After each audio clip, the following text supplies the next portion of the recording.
Slow video. Huh? Oh yeah, you know, I'm trying to catch it. Ha you can put it on right in your face. Really? Oh, actually, no. Wait, I don't want to kill it. You know what's that? Oh, yeah.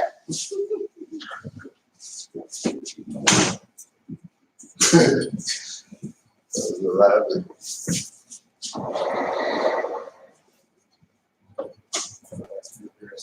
I know, right? You see it? He's like, oh, that ginger beer was so good. So that ginger beer gets him every time.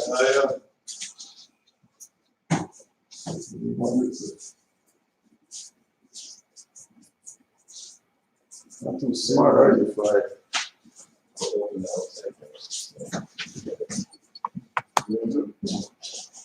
Alright, well, are you starting it? Yeah, about to start right now. Yeah. I was about to swing it, I was like, I might hit something. Oh, it's huge. Yeah.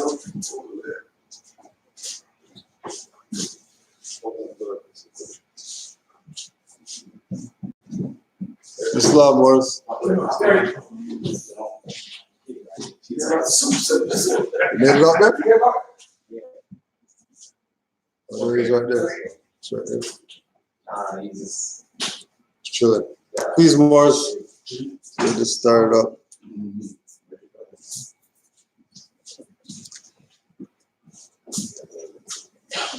Next month. Yeah, call you soon too.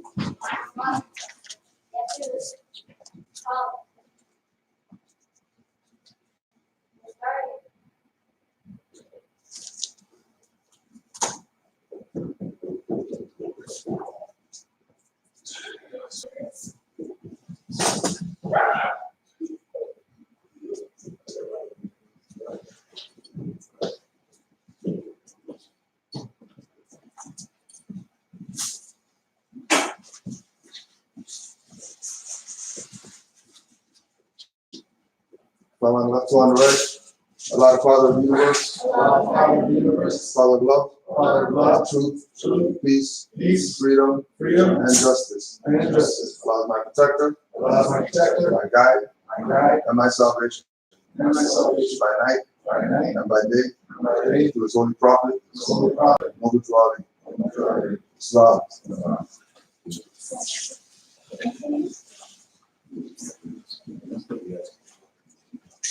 Prophet warns all Muslims, governors, order to read proclamation at each meeting. I hereby inform all members that they must end all radical, agitating speeches while at work, in their homes, or on the streets. We are for peace and not destruction. Stop flashing your card to Europeans. It causes confusion. Remember, your cards is for your salvation. Failure to obey these orders will be of severe consequence. We are for love, truth, peace, freedom, and when these principles are violated, justice must then take its course. Any member or group of members who hold malicious feelings toward the temple or the prophet, or violate the divine covenant of the Moorish movement, will receive their reward from Allah for their unjust deeds. All true Moors will and must obey the law as laid down to them by their prophet. If they lose confidence in their prophet, they should turn in their cardon button, cease wearing their turban and fez, and return to the state where I, the prophet, found you. This is a holy and divine movement founded by the prophet noble to Ali. And if the prophet is not right, the temple is not right. The prophet, therefore, is sending out a divine plea to all Moorish Americans that they do their part in protecting their prophet and the temple. This is an everlasting movement founded by the prophet through the will of Allah to redeem his people from their sinful ways. Noble to Ali. Islam. To be proclaimed at every meeting. Islam. I am glad to know that I have a few faithful Moors among you all, and I desire for them to know the truth and the divine truth. There is a host of jealousy about me and the movement now, by the same people on our side of the nation that claim I was only a joke and unreal. But now, since they have found out from the government officials and the nations of the earth that this is the only sole foundation that all Asiatics must depend upon for their earthly salvation as American citizens, they are working every scheme that they can to disqualify me so they may take charge of the situation. I have notified all these things to you long ago in the past. It is through the faithful Moors that attribute to the movement and uplifting funds. The ones that paid their divine respect to me and the movement will be remembered. That is why I am calling upon all faithful Moors to increase their faithfulness to to me, your prophet and your divine Moorish movement. I need finance and I need it badly. Never before have I needed finance so badly as I do at present, so I can shove aside the discord that is facing the nation. It all comes through jealousy because of my fame and nobility. The nations of the world will not recognize the movement without I, the prophet, being head. It has been proven by my works which I have performed in the past few years. Prophet Noble Jew Ali. To the members of the Moorish Science Temple of America, Islam, this is the instruction from your Prophet Noble Jew Ali. Be faithful unto your forefathers' divine and national creed, that you will be blessed for your good deeds that you sow in the flesh. Allah is the one that judges the world, and his judgment is now on, but the weak can comprehend it not. The end of time is drawing near, so says Allah to his divine prophet, I Noble Jew Ali. And that's why many hearts have been turned to stone. Many have eyes to see, but cannot see. Ears to hear, but cannot hear, lest they will be confounded of their sins. These are trying hours now, dear Moors, and every evil spirit is moving. And they are trying every weak mind to overthrow and drag out the true foundation that has been laid, and to cause confusion in the minds of the ones that do believe. But if you have the true love of Allah and the spirit of your forefathers, you fear not what you hear or see, but will sacrifice the utmost of your very life to protect your movement and your prophet. Watch your enemies, dear Moors. Your enemies are the ones that speak against your prophet and ridicule him to the very lowest, and the ones that speak against your divine and national principles of your temples. Act accordingly, and Allah would bless you for your good work. Peace, your divine prophet, Noble Jew Ali. Islam.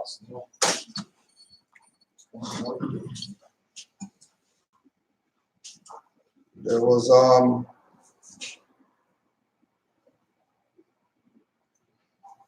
today we want to help out our we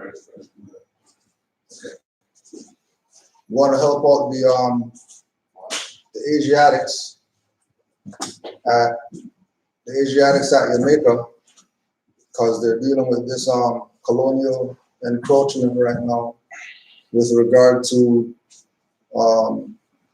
mining there. And there's a couple videos that will play with them speaking about their position that they're trying to take against this this escheating and colonial practice of once you claim that you are independent, that you're actually still connected to who you're claiming independence from, especially if the whole system that's set up is based on colonial. It's nothing new. The money, the registration of births and conveyances and whatever else, other property that they have. So Brother Orville, who was here last week, had sent me a couple videos dealing with that. And there was a couple other ones that I found with some Maroons speaking from the same perspective that we're speaking about.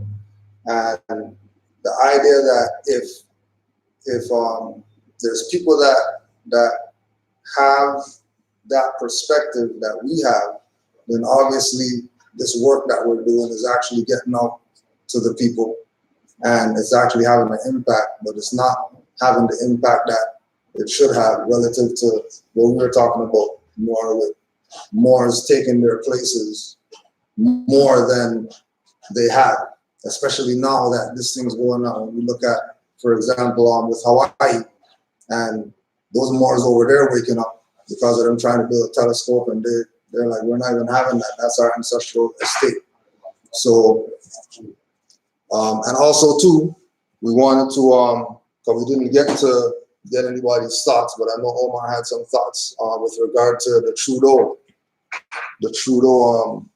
blackface, brownface, whatever that's been going on for the past week. So we can start there. If anybody has any input with regard to the whole Trudeau thing, while I get these videos queued up.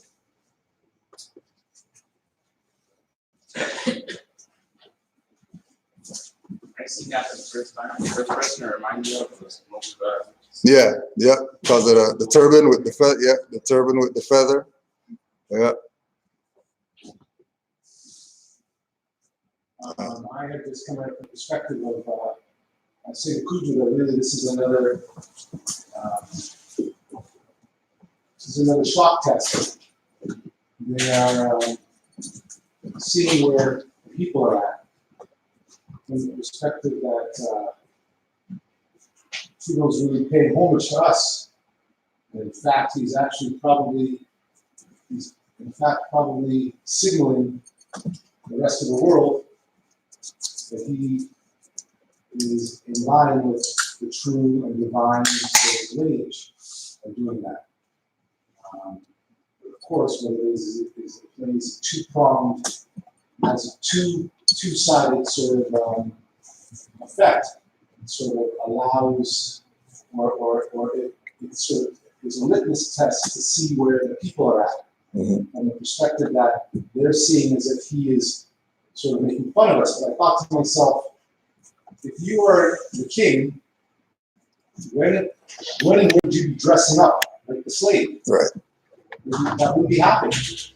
And then I said, well, you see, we don't do that. Then he reminded me very, very aptly that there's a lot of so-called Moors who are bleaching their skin, right? But not to the same extent, not across the sort of board. So I have seen it as, and then if you look at the pictures and specifically, he's hugging up those girls in one of them.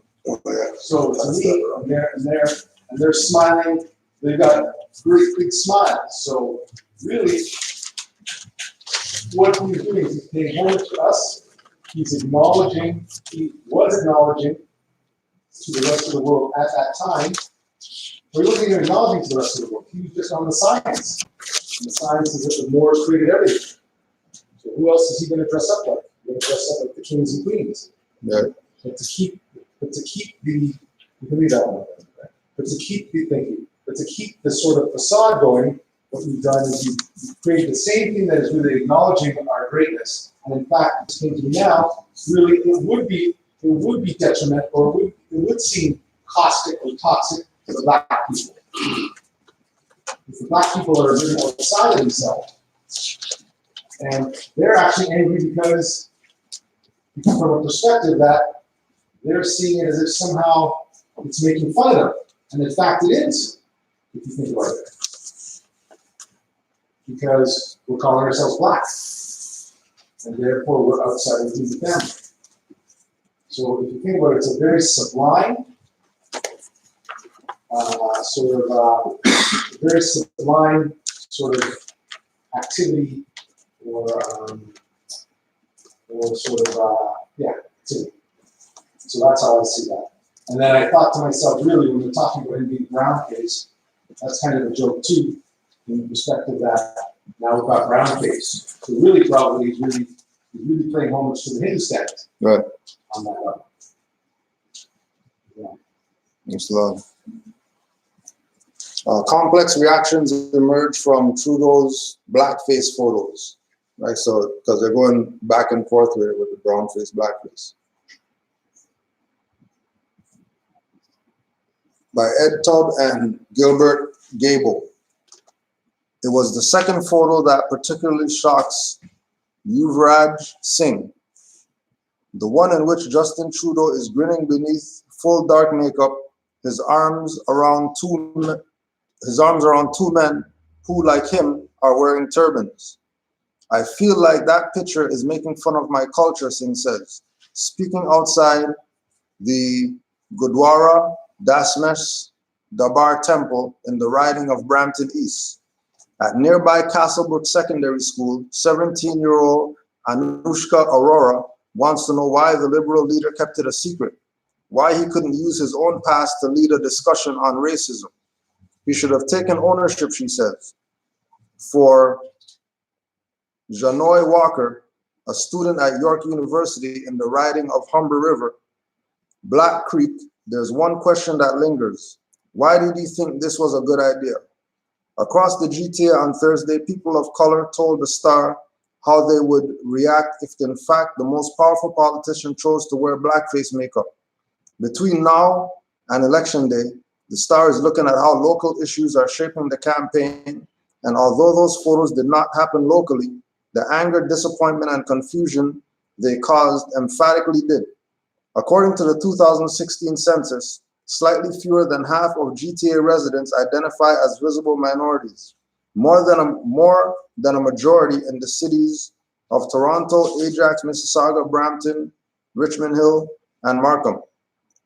In them, Trudeau's Liberals head into October 21st election holding all but one riding, Markham Unionville, held by Conservative incumbent Bob Soroya. In the GTA as a whole, they hold all but three. Many people the Star spoke to for this section had a complex reaction. Most but not all said they could forgive. Ibrahim Mohammed, 24, who lives in Toronto's Jane and Finch community, said he's not okay with the photos but accepts Trudeau's apology. I don't believe the man's a racist, Mohammed said. I've never thought my politicians were perfect. Velma Morgan, chair of Toronto-based group Operation Black Vote Canada, said she spoke with Trudeau on Thursday and takes his apology at his word. Still, she said, there is no excuse for blackface, not in 2019, not in 2001. My skin color isn't a costume for you to decide to wear, she said. Brampton resident Duncan Pun, who immigrated from India about 20 years ago, said Trudeau probably is not a racist person deep down, but he's not sure he can vote for his party again. I don't know how to trust his judgment anymore. That point may be particularly damaging to Trudeau, said Peter Lowen, a University of Toronto political science professor who researches voter behavior. Political scientists largely agree a leader's performance is a crucial factor in the party's success, more important on average than any local issue. According to Lowen's research, the 2015 election swung largely on a strategic vote against former Prime Minister Stephen Harper and Trudeau's success convincing voters to trust him as a person and leader. But this is not the first time Trudeau's judgment in non-public settings has been questioned. Lowen said, pointing as an example to the leader's sarcastic dismissal of Indigenous protesters during the Liberal fundraiser earlier this year. Perhaps worse, he said, much of Trudeau's appeal in the 2015 was based on perceptions of his compassion and empathy. What happens once people view him as not likable? Sabrina Ghaffar Sadiq, a McMaster University researcher and expert on racism and Islamophobia, said she's worried Canada is going to lose voters over the scandal. She says she wasn't surprised.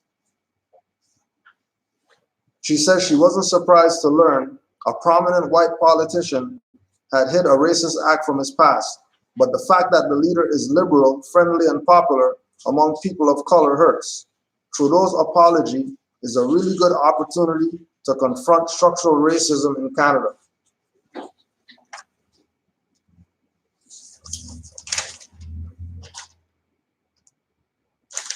Any more thoughts? That's exactly what I'm saying. It's obviously even the snippets that they're putting out there, they're trying to touch what everyone's saying. And, ultimately, yeah, these reactions and this stuff is for the masses. On that note, too, like. I didn't even consider it as a shock doctrine test to see how society would go. Because Trudeau recently had a scandal with SNL and his attorney general at the time, Jody. And so, like, chances were that, commercially, he probably wouldn't have been reelected just because of the scandal itself. So they probably said, okay, well, since the elections are coming up, we're gonna do this quick test to see, like Omer said, to see how people perceive these horrible acts. Mm-hmm.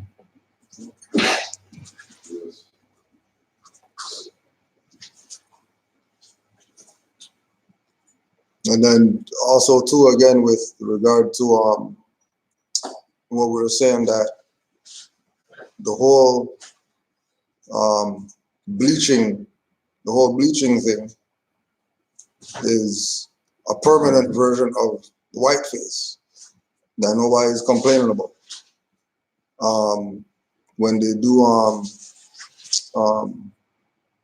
these Europeans got their, and even Asiatics have their, what do you call it, mud mask that they wear, makeup and whatever like that, which, you know, in order to do blackface, you have to put on makeup or whatever, and nobody has no issues with it.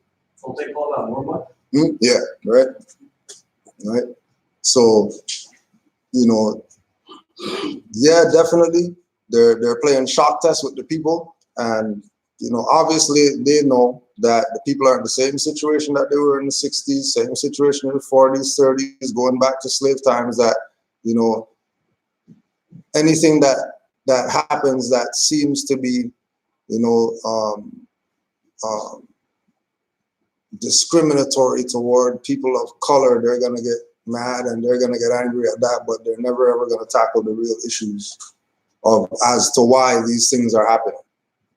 You know, you had a comment on that? Yeah, just the last thing I've been thinking about this too after I locked down that. How come they never dress up like Indians? So-called Indians. How come you're not doing that? How come you don't see them in the feathers and all that stuff? That should be telling you something, right? Mm-hmm. It's telling you that those people aren't the real people. They're only messing around with true indigenous people. Yep. You don't see them in feathers. You don't see them like that. So that should be telling you stuff. What they do is they put that out there, saying it's the Cujo. The same way they'll go shoot a black guy down in the neighborhood for no reason to see where we're at. We've done this to see exactly where we're at. This is for the intellectuals, is what I said. Mm-hmm. This is for the people that sort of are that, the ones that aren't out on the block. And as I said, I thought to myself, if this guy was really wanting to make fun of the so-called indigenous, then he should have feathers on, shouldn't he? Right. Shouldn't he really be with a tomahawk and whatever? So he's not. So that's telling you what's going on. It's absolutely, like, now that your eyes are open, you can see what's going on. You're just trying to get a feel for where things are at. And that whole SNC Lavalin thing, like you're saying, so that's all a joke. That really didn't, this is why you know this stuff. You should be out there in the streets right now taking care of business. You're too dumbed down, or drugged up, too busy to really deal with stuff. And like we know, if you think about it, all the votes, that's all manipulable as well. You throw whatever votes they want, they keep whatever votes they want. So,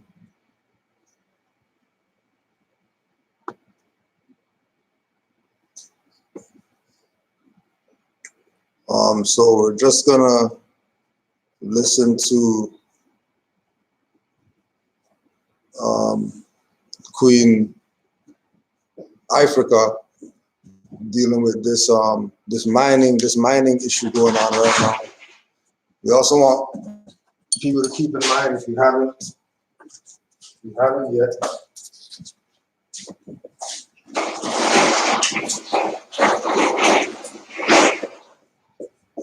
you never saw this documentary yet about the IMF going into Jamaica, life and debt. It's one to probably take a look at with regard to all this stuff going on there right now, which will explain a lot why they're going there.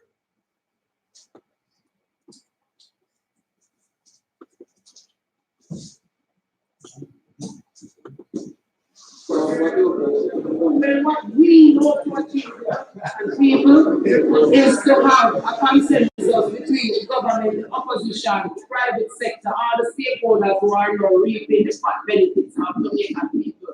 Forget that for a second and come and stand with the people of Jamaica, where we say we don't want no mining in the country because we see what it is doing to other places, and not only other places, but where mining is already happening here in Jamaica. We see where it is that the after effects have made families lose their family members to cancer and many other ill diseases. The water system polluted. 40% of our water system come, or clean water at that, comes directly from the top of the country. We also look at what happened in the Bahamas. We look at what is happening in the sub-Saharan desert. We look at what is happening in the Amazon. and we are reminded very fearfully that we are an island that is not landlocked to anywhere. We can't walk over Cuba, we can't walk over Haiti. We are stuck here on this water bed that we are on. And it is all we protect the land that we are on that will determine a future for our young generations that will want to live here, that they would even want to go and to come back here to live as their habitat. So the habitat, this is not about just Maroon heritage. This is Jamaican people standing together from all sides. Maroon, Jamaican, African, what we don't have. This is not support. We don't have to support mainstream papers. We saw Nationality did a protest on their behalf yesterday, and we saw it everywhere in social media. It was shared far and wide that we were spreading fake information. How can it be fake information if it is natural that climate change affects us all? And when you come here and you mine out our country, 30 years of it you say you have left. You only have 30 years of material left here now. And when you mine that out, you are going to pull out of the country and you are going to leave us here to figure it out. We look in St. Elizabeth and all those farming parishes, where the farmers down there are reporting that no food not beer this year, sweet sap not beer this year. We look how hot. Jamaica used to be hot with a reason. 96 degrees under the shade. Now we're under the shade and burn up because of how climate change is affecting us rapidly. So everything they do, they're killing off all our plants. When the Namandas, they came and in their protest, they were saying that they gave back land. Where did they get this land from? They gave back school, and that they're not just making the grounds they're giving back. We don't want you to give back, we want you to avoid damaging our country. We all make excuses. But when we choose fun, we make memories that last. That's why seeing pretty notes. Country. Because when they move away from those areas, nothing grows back there. We have the pictures to show of the barren lands left behind, where no yam can plant. What are you saying? No yam can plant, and none of these things that our country and the world depend on. So we are asking in this moment that yes, all of us out here, Bob Marley sang a song when he said, soon you'll find out who is the real revolutionaries. And I see all of us out here today as the real revolutionaries who stand up for this country and know say, at times they start rape Jamaica people now. And the reason why we don't have more than ones out here because Jamaican people have been distracted from them too. So then they go to their hustle and have their find one little bread from more to more.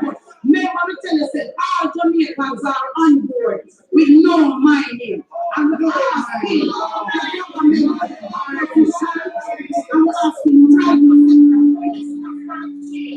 listen to Jamaica people for a change. You see, we don't have to talk about the deterioration that we see happening around us. It is plain to see, and I want to say, I give a call out to Appleton Estate, the biggest rum company in Jamaica. We have the whole of the youth them drink rum and a glass and then early morning and want some rum. We are saying that to Appleton because Appleton Estate is a part of the Catholic country. The water that they use to make their rum come from the Catholic country. So we need Appleton and all these stakeholders who are benefiting to put on them shirts and to come out here and to show Jamaica people that we don't just want them to drink rum, but we want them also to live in an healthy environment. We want the fast food people, we want the people that will advertise water. They're getting that water. Say again? Yes, we don't want you to just drink rum. Want to live in that healthy environment, and then so many backgrounds like, I drink rum. You came up to that way. So with regard to the idea of this is not a Maroon issue, it's a Jamaican issue. I want to know if you shed some light, because we know this is going to get out there, but we also emailed a few people with regard to that whole idea of once you're saying certain things, you're putting yourself right in the jurisdiction for them to have jurisdiction to be able to take advantage of the natural resources of the people. So if you could just talk on, being that that's your homeland too, what the Moorish perspective and knowing the true history opposed to the colonial history has changed over how you look at things. Always, for one thing is that what is fighting for is the Jamaica, the selective department of the law. We don't really know that Jamaica, that's what it means, no? Right. Right. So, Yep. really, I see where it's at. They just get to know what it is. They can move because they're seriously looking. Right. Yeah. They're definitely. They just don't know the exact things what to do, what to say, because they're saying that tomorrow now with them, they didn't say going for who they are either. Right. There's one that we're gonna play who he made the point like what we make, right? But you know that the masses, just like out here, we could say whatever we want. We could go out there and do whatever, but people's mind is so off of where they're supposed to be at that truth slap them in their face and they still aren't gonna budge. Omar, you had a comment? No, just this is again part of the whole shock thing. You can hear that wherever he's speaking, it's at some event, right? Where there's, Yeah, they went down to Parliament to go so this protest. again, the whole rhetoric behind, you marching around. We have a couple of little speeches that get people up, and then everyone goes back to the enslavement. Yeah. Until we start changing, as I was telling you, until we start changing our approach, the results are going to be the same. So we're going to take people having to look at, when they say insanity is doing the same thing over and over again and expecting a different result, right? So we've got to start changing our approach or our response to these things. And he's talking about his land doing these things. Well, he's just stated that it's his land. So why are those people doing that? Right. On the Securities and Exchange Commission, Jamaica Government of is a company that's different from another company called Jamaica Government of Jamaica. Both of these have filing numbers, you can file the money, and they're all sending money to New York and Washington. So these are registered companies, Jamaica, not. So Jamaica, government of, and government of.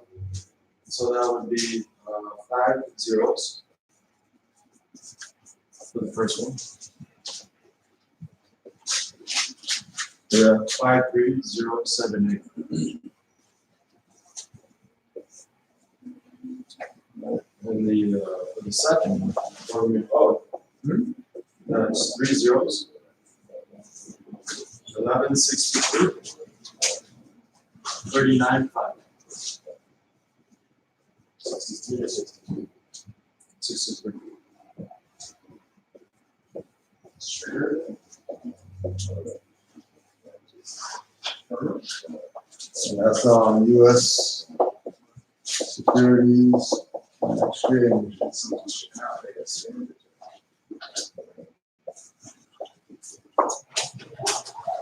the Exchange Commission. So the United States Securities and Exchange Commission, Canada up there, Jamaica, government of Jamaica, both of them having corporate numbers attached to them, which allows the colonials, which allows the colonial jurisdiction there. And then on top of that, life and debt.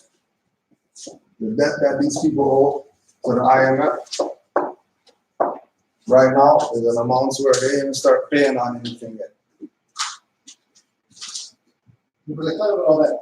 That's all illusion too, right? So I mean, we're being held to that only because we are not nationalizing ourselves. Right, because the people are tying themselves to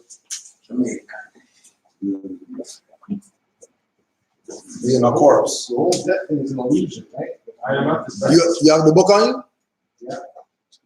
Yeah, it's fine. It's a couple pages in there.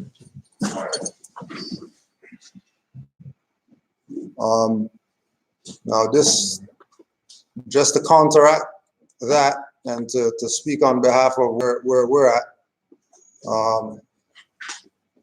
there's a brother by the name of Arthur Daniel Barrett, who is CEO of the Cannabis Cancer Center in Jamaica.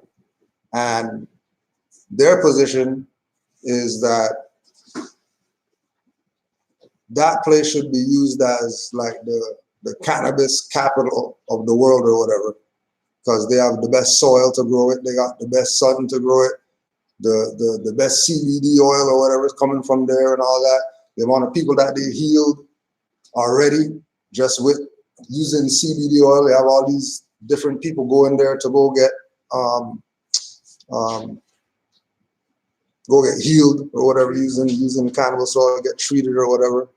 And he was on a show called Silborn Seidel. So this is an excerpt from his interview. So as part of what he has crafted called the Indigenous Development Council to deal with that. But there exists nonsense, correct? There is no understanding and clarity. The second issue is the lie and narrative told by a post-colonial Jamaican education system. Now they tell the people that Maroons can't say, no, that is only, remember, at no point in the education system of the colonials or in Jamaica is there a chapter in my history class at any school on the Maroons. The only thing people repeat is what was given on the narrative and the so-called treaty. But slavery ended between the time the Maroon treaty and the end of slavery was like 94 years. There can be no showing. We depend on 94 years up in the mountains. We did no English treaty could stand because we never read English. The slaves were on the plantations in the plains. The Maroons were way up in the jungles in the mountains. There was no telephone, so when a slave runner, how would they get work up to tell us to run come out and get the how? There was no interface. The slave was told that there's a set of wild people in the bush who will name them, so them don't even go and come amongst me. There was no interface in the 94 years between the Maroon surrender, the surrender to the Maroons, and the end of abolition of slavery. It's 94 years. Wow. At no point was there any interface. But then, one bears in mind that the people are given a narrative. They also told us that there was a war between Spain and England for this island. Yet still there's no records in the British man to check. There's no such records in Spain. There's no such records in England. Jamaica made so much money for England if there was a war for this island. Whoever fought and got this island would have got the money then. Jamaica was first a Spanish island. Where in Spain never went into Africa for slaves. Spain never had an African colony until 1884 at the Berlin Conference, when she was given Mauritania and Morocco. So where did Spain get all the blacks that was in Cuba, Jamaica, and Hispaniola, since she never got Africa for slaves? Where she get them? They neglect to tell you that 1780 to 1490, a set of Africans invaded and ruled Europe. They defeated us at Granada 1490. 1492 Columbus sailed with our knowledge. We are the people that was the former rulers of Spain and Europe. Spain had to put us in Jamaica, Cuba, and Haiti as prison island, the container of bad cells, so she could be with Latin America. It's clear we must be in so far north. We are the bad ones, and the sister Jamaica put a stamp on the world to put the royalty in Jamaica. Yeah. Right. So certain people know. Certain people have it in their mind already. And again, because of the historical reference points, we know that they know. They're not just throwing out something out there like we were watching with the revolt, the Black Conference, and guy brings up nationality or whatever like that. He's talking that, yeah, we know that we're the Mormons. We know that the people on that island are the Aboriginal indigenous people. We know that they have an actual nationality. But if they're not talking from nationality perspective, if they're talking emotion, And if they're talking colonial history, they're talking about their Jamaican or whatever, then they're opening up the doors for anybody to come there and do whatever it is that they're doing right now. The people themselves are doing that because they should be talking just like how he's talking. Every last one of them should be talking like that. That we're the actual indigenous people, we're the Moors. The fact that we're the Moors means that these people have no jurisdiction, right? When they go to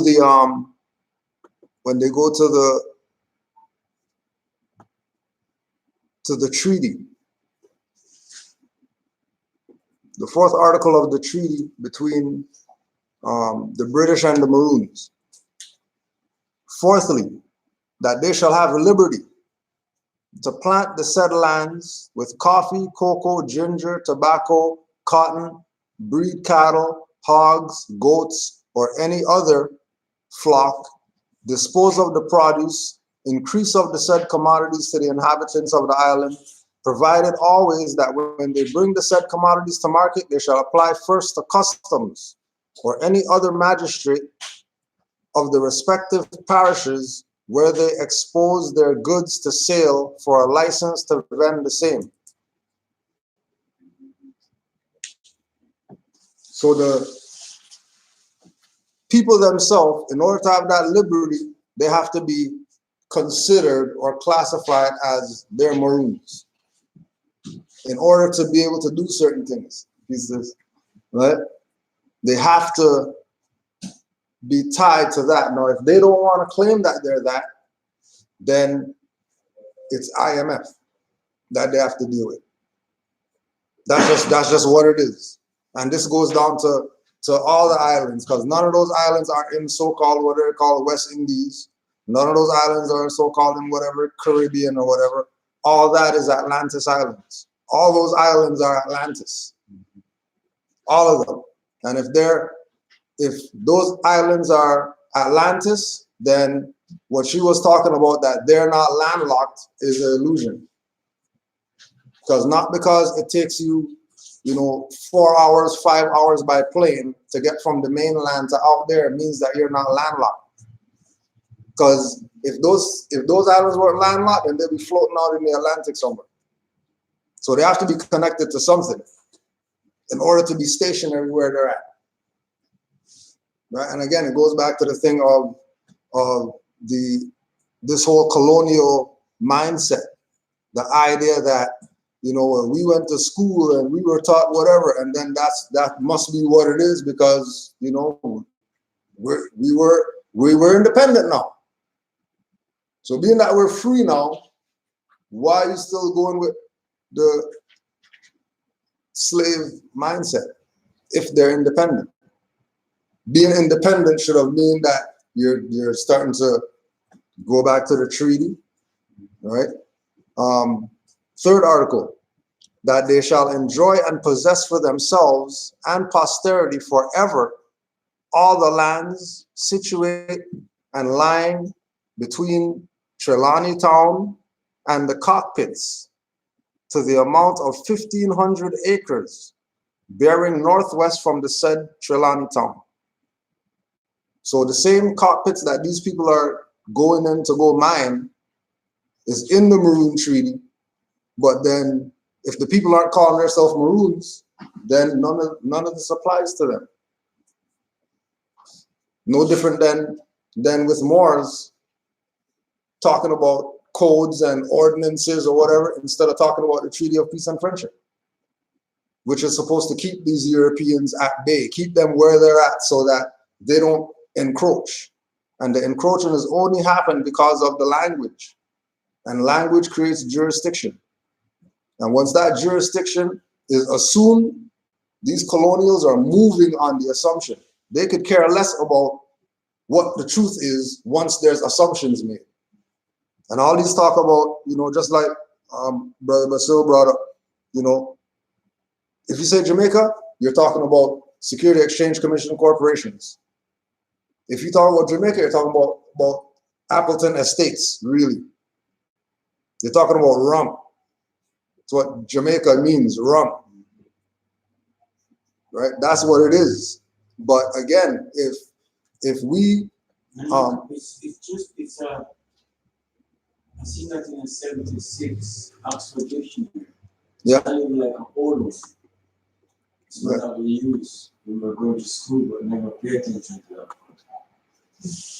actually, check one of those ones right there. You should, Norm, just check Jamaica in that dictionary right there, the top one, and see if, yeah. See if it's even in there. Yeah, go ahead, Mark. No, that's what I was saying. They don't know. Like I said, they don't know. He's Mark. Oh yeah. Yeah, with regard to the money and the, oh yeah, and just put the book title too, please. The book title is called The Money Mafia, and it's by Paul Hellyer, one of Canada's best known controversial politicians.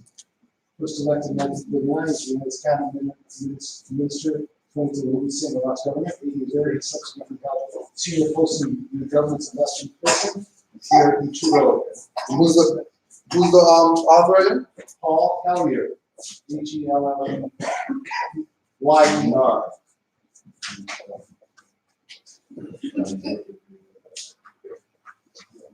So he has a section called The Money Mafia. He says, give a man a gun and he can rob a bank. Give a man a bank and he can rob the world. For more than half of a century, I kept a file on the mafia so that I would know what they were doing and how I could as a young man and what they were doing and how I, first as a young man and then as a more mature politician, could avoid being compromised even in some small way. The Sicilian branch that I refer to has been deeply entrenched in some Canadian cities, especially the very cosmopolitan Montreal, where it had a chokehold on the construction industry. The recent official inquiry suggests that they were taking about 2.5% off the top of every municipal contract. So I've been following the money mafia even longer since the Great Depression of the 1930s. I've seen it increase the share of the take at every opportunity until it reached about 95%, which is approximately the new international standard. The rate is set by the cartel's own secret governing body, the Bank of International Settlements, BIS, which incredibly enjoys sufficient power and influence to persuade leaders of the G20 group of nations to rubber stamp its regulations. These are known as the Basel Accords. Remember Cujo? Tosh talks about the Basel III. Yeah.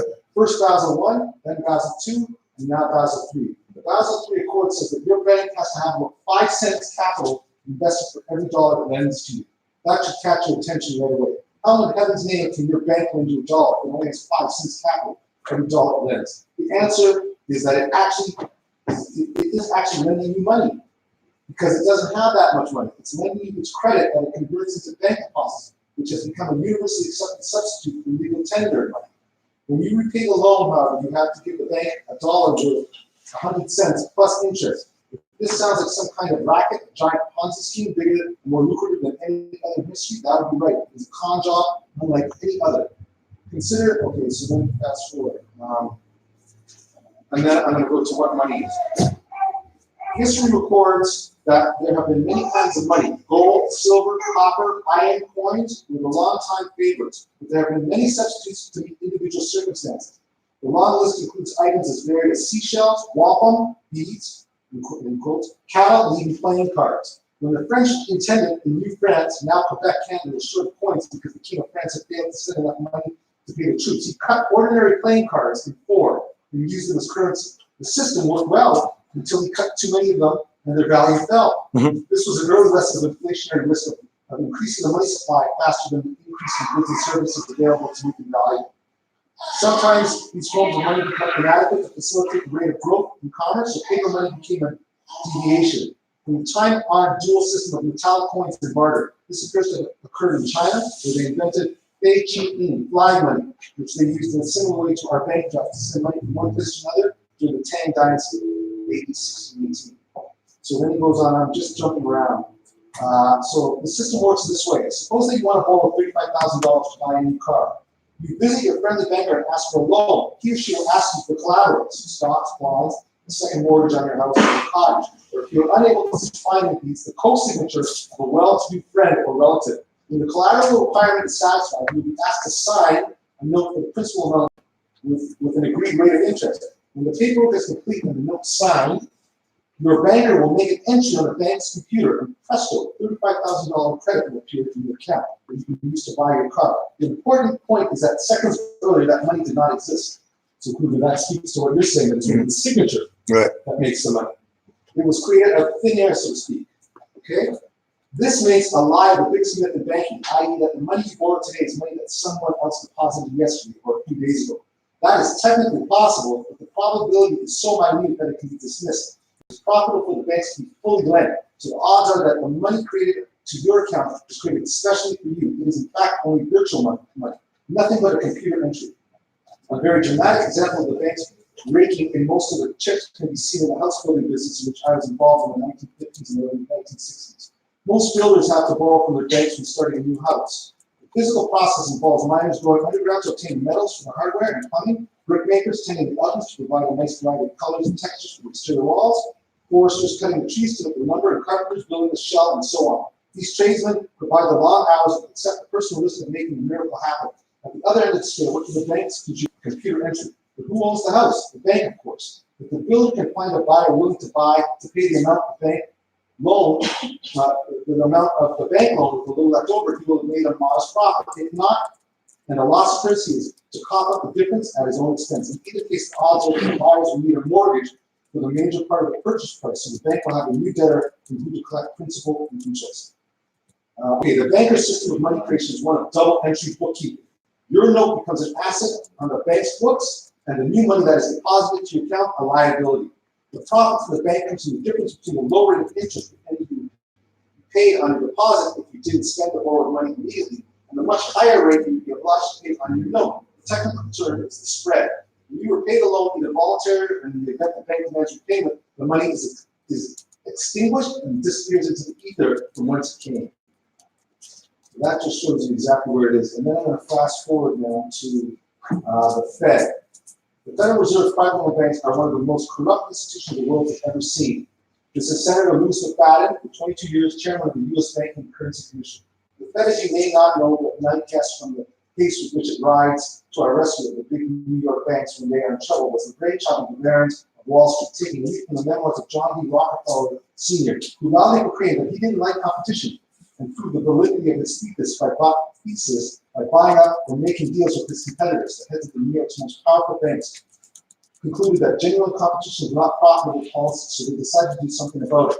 A small select group organized a very secret meeting at the private resort of J.P. Morgan on Jekyll Island, on the coast of Georgia. There, in an atmosphere of a mystery thriller, they agreed on an audacious plan. The scheme devised by Paul M. Warburg and subsequently adopted by Congress was the creation of a legal private monopoly to control the U.S. money supply for the benefit of a few under the guise of protecting and promoting the public interest. The 7 men who attended the secret meeting on Jekyll Island, where the Federal Reserve System was conceived, represented an estimated 1/4 of the total wealth of the entire world. The group comprised of Nelson W. Aldrich, Henry P. Davison, Charles D. Norton, Abraham P. Andrew, Frank A. Vanderlip, Benjamin Straw, and Paul M. Warburg. As recorded on page 24 of The Creature from Jekyll Island, a second look at the Federal Reserve on G. Edward Griffin. Even a quick scan of the names and the connections is enough to convince one that the creation is not designed to meet the interests of the American people. It is a tribute to the skill of the international bankers that they were able to draft the bill, revise it, change its name, and make the few window dressing compromises necessary to get it adopted by Congress just before Christmas. That's what Taj talks about when he talks about the whole banking thing. When quite a few representatives must have been dreaming of sugar plum fairies instead of exercising due diligence, only Congressman Charles Lindbergh Sr. seemed to grasp the essence of what was going on. To put it bluntly, Congress transferred its sovereign constitutional right to create money to the sole custody of a small group of private bankers. The magnitude of the heist is unprecedented in the history of the world. The numbers are now in the high trillions. Okay, so then I'll go on to the one last thing, which I thought, I think I showed this, which was, this was the last one. The Fed, a law unto itself. This is the Federal Reserve. When I read that the Federal Reserve had never been properly audited, I thought of that biblical adage about the sins of the fathers being visited on the future generations. That certainly is true of the Federal Reserve Act adopted in 1913. The Congress of that year licensed a handful of the richest people in the world to rob the workers of America of a significant slice of their salaries and wages. To do so silently with sirens screaming and guns blazing, as might happen if any one of us was foolish enough to try robbing a bank. We, on the other hand, are robbed by people trained as magicians, capable of taking money out of their pockets without taking money out of our pockets without a real awareness of what's happening to us. In Canada, we know only after the fact what our central bank is doing to us. The Bank of Canada, which is 100% owned by Canadian taxpayers, is keep proper accounts, have its books audited by an accredited firm, and make the results available for anyone to see. The Fed has long operated under the conjurer's quote. It required a lifetime campaign by former Congressman Ron Paul, who made the unwarranted power and secrecy of the Federal Reserve his passion. From the 1970s until it finally became a national issue to peel the first layer on the veil of secrecy. His stubborn insistence that the public had the right to know how much the currency was being diluted and who was benefiting from it finally paid off despite the opposition of Ben Bernanke and Alan Greenspan. And I didn't know who those guys are. They're running the Fed now. Various other bankers who vehemently opposed the audit lied to Congress about the effects of an audit would have on markets. Nevertheless, the result of the first audit in the Federal Reserve's 100-year history was posted on Senator Bernie Sanders' webpage on Saturday, September 1st, 2012. The story was reported in Report's news rates as follows. What was revealed in the audit was startling. $16 trillion had been secretly given out to U.S. banks and corporations and foreign banks everywhere, from France to Scotland. For the period between December 2007 and June 2010, the Federal Reserve had secretly bailed out many of the world's banks, corporations, and governments. The Fed likes to refer to these secret bailouts as an all-inclusive loan program, but virtually none of the money has been returned and was loaned out at 0% interest. Think about when we go to get money in the U.S. Why the Federal Reserve had never been gone public on this or even informed the United States Congress concerning the $16 trillion bailout is obvious. American public would have been outraged to find out that the Federal Reserve bailed out foreign banks while Americans are struggling to find jobs. To place the $16 trillion in perspective, remember that the gross domestic product of the United States was only $16 trillion in 2015. The entire national debt spanning 200 plus years was $19 trillion. The latest budget to be debated so vigorously in 2015 was $3.8 trillion, and the deficit was $43.5 billion, lower than the year before. So it's incongruous that there was no debate whether $16 trillion would be given to failing banks and failing corporations around the world. Okay? And then it states where the money was given. So Citigroup, $2.5 trillion. Morgan Stanley, $2 trillion. Merrill Lynch, $1.5 trillion. Bank of America, $1.3 trillion. Barclays, UK, $868 billion. Bear Stearns, $853 billion. Goldman Sachs, $814 billion. Royal Bank of Scotland, $541 billion. JP Morgan Chase, $391 billion. Deutsche Bank of Germany, $354 billion. UBS Switzerland, $287 billion. Credit Suisse Switzerland, $262 billion. Lehman Brothers, $183 billion. Bank of Scotland, $181 billion. And BNP Paribas France, $175 billion. And many more, including banks in Belgium, of all places. Google Government Accountability Office audit of the Federal Reserve, July 21, 2011. To read the 253-page report. So this goes on. Wow, aren't these figures enough to rock your socks? Imagine the Fed diluting the money supply of trillions without an authority other than its own. Congress, and as far as we know, the White House kept completely in the dark. So that is just to show you exactly what's going on out there while we play around with this shit. That money's all being transferred to us, right? And this guy was the prime minister here in Canada in the 1970s. And he himself has been one of the vanguards to try and work us up to this shit. What book is that? It's called The Money Mafia. So good. Huh?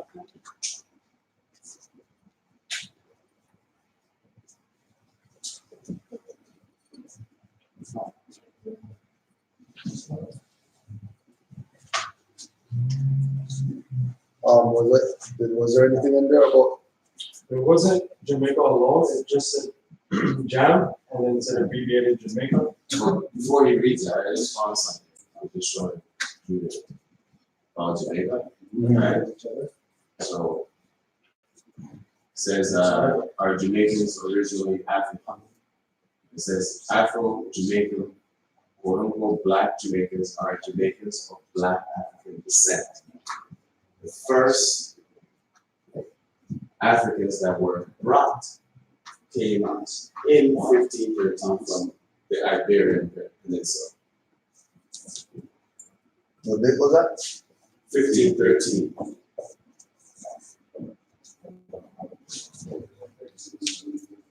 The first ones. First one, yeah. First wave. It's why they're admitting Moors of Europe.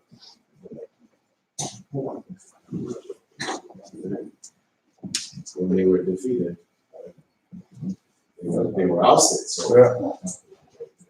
And more than likely, if slavery started in 1619, but they're celebrating 400 years or whatever like that, ain't no way that those people went there from some Europeans. They probably had their own boats and went there. Because right now they're celebrating 1619 as 400 years of slavery. So in 1513, the first people of Jamaica came from the Iberian Peninsula, which is where the Moors ruled.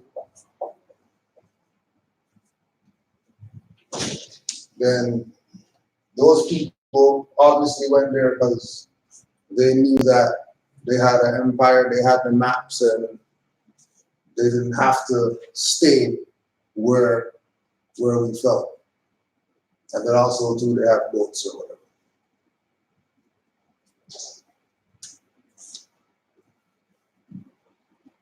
Any questions, comments?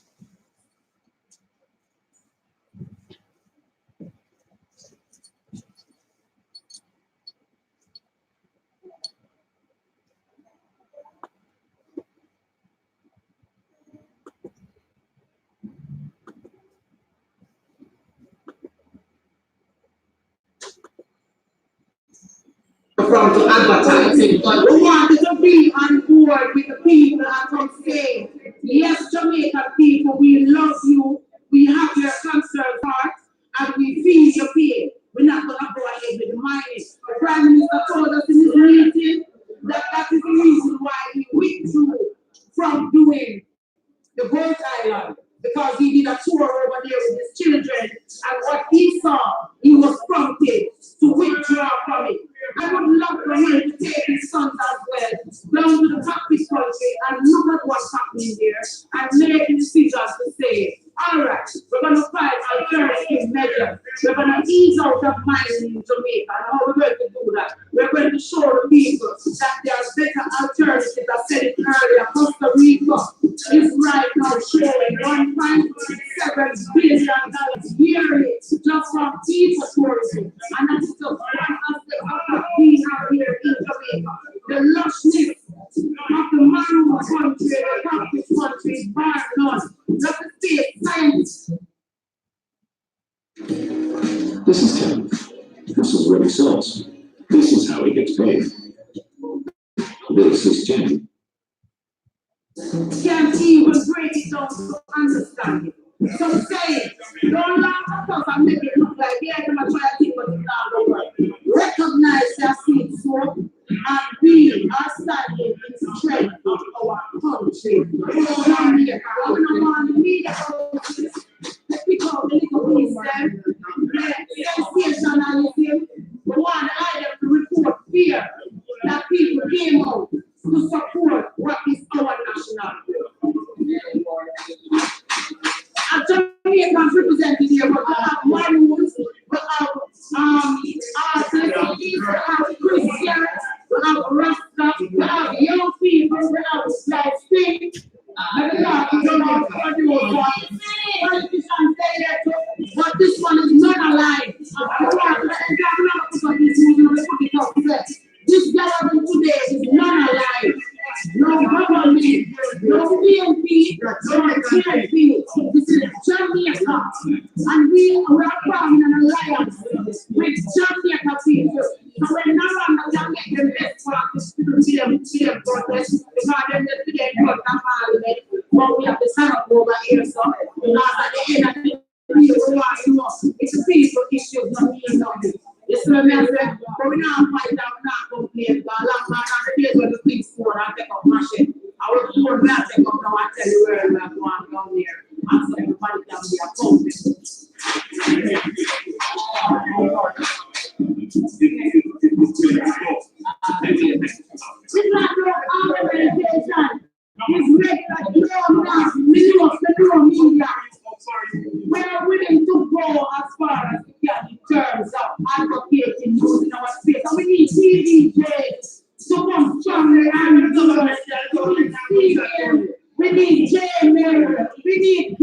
keep observing from notice that TV here, right? We notice the observers we have put coverage up in Aranda, so we're looking for that as well from observers to give us a beautiful coverage to say Jamaicans are really paying attention to what is happening around us and paying attention to what is happening to our country and our future. The mining is not the only issue. We're not touch crime, we're not touch sell out the dance. Issue that is we're not touch the rape and the countries that we kids that we are there. We're not touch the impartiality of Zoso and who Zoso and target and who are something yet. Them things that is to come right now we are dealing with. If they don't have a house, we can't put the furniture in here. So right now we are dealing with protecting the house, Jamaica is the land. I have to come from me a plan to love Africa, but a Jamaica me a plan to live. You understand me? I say I want to see Jamaica strong. This is Tim. This is where he sells. This is how he gets paid. This. To Jamaica. So this is what we are standing in truth. I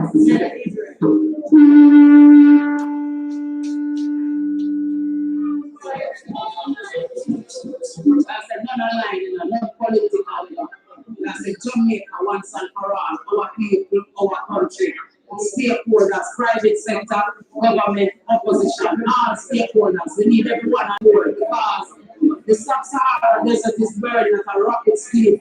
Even more bigger parts are burning than in the Amazon. We saw the Bahamas, where we can say we're responsible for what's happening there with what we deal with the climate. So we're saying to the authorities that Jamaica land that we love, that the people love is asking, please and thanks, to forfeit the mining deals. Do something different with the money that was passed so that it can benefit the young people of this country once. Now, part of the thing with the money that's passed is that they're saying that the prime minister now had closed door meetings with the mining people, and they already transferred money already. Like deals already set for them to go mine. Already happened already. Money already changed hands. Money that changed hands is probably already spent. And then now people are protesting from the perspective of, you know, if you already know that the money got sent, got traded hands already, then the deal's over. The stuff is pretty much a wrap. Opposed to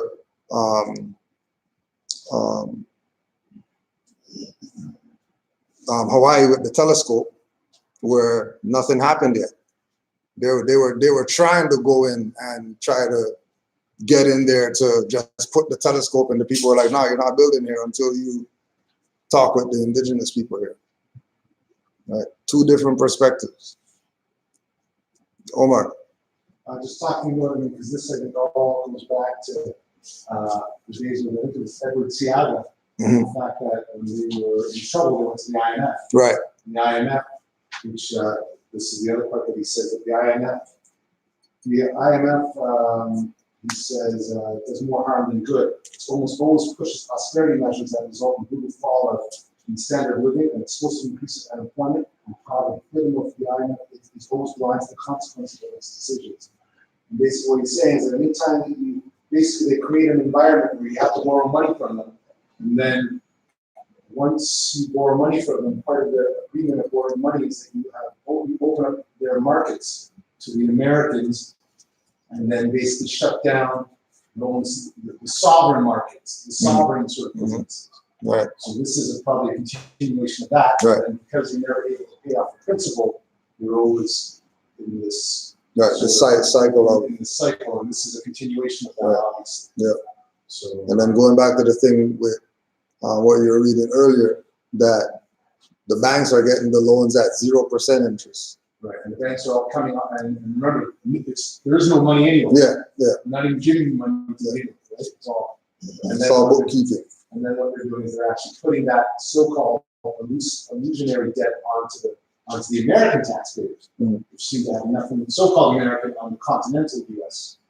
United States, seem to have nothing to do, though they are obviously intimately connected to the Organization of American States, right? Which is the back door to all of that.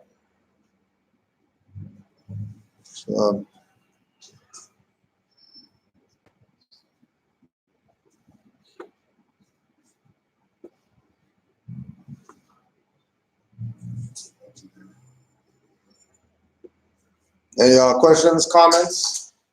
The people down here, they're gonna wake up to what's going on, they're just gonna, like I said, money already passed, so called money already passed. So it's a matter of time for them to lead them, to make their nice, blow their steam. Yeah. And then after. Yeah, once the steam's blown off, then they're gonna go do whatever they're gonna do. Because they're also talking about that land is uninhabited. So it's not like there's people there that's gonna stop them from doing anything if they really want to go there and do something. I remember years ago, when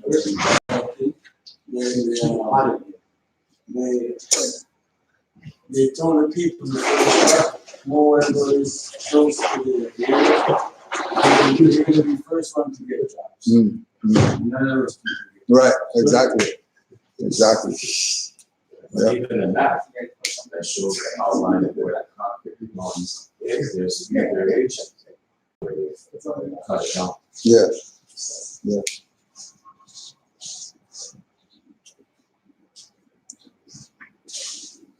You know, people always make noise, like you said, a certain viewpoint, and then it dies down. And like if they keep mining it, something is just gonna happen. Yeah. Because there was a time, not in the lowland, in the higher hills, where the mine, the water just started coming up. There was a big thing on the news, I forgot what they said it was. It comes up. And those beautiful houses on the hillside, it just coming all the way up on this car. It was like a sight scene for people to go see this water coming up. Nobody knows because from the hills now. So all those houses in that. Everything has a reaction. Yeah, consequence, very. Yeah. But when the money's at stake, nobody cares. That's right. Everybody, as they say, wants to eat. But there's plenty of food around them. Yeah. But Food for they need days. to eat. It's not for really, days. it's not really eating. You just want the things. Yeah. I just wanted to read this. I was talking to people about this before because they're talking about this issue because it all really comes back to the banking cartels that are running the show, right? It says the bottom line is there will never be an acceptable solution to the sovereign debt problem so long as the present insane private banking monopoly remains in place. Bailouts are debt that has to be repaid with interest. When the IMF is involved, conditions result in more austerity and slower economic growth. And well, laureate Joseph Stiglitz, one of the few economists I've heard of who deserves to be read, calls them beggar thy neighbor policies. Of all the mistakes the IMF committed, okay, so I'll jump. He says sovereign countries outside the Eurozone can print their own money, which doesn't have to be paid back. That is a far better solution than letting private banks print computer entry, which country's annual shortfall, putting citizens in the hopeless situation of spending the rest of their lives trying to pay it off with interest.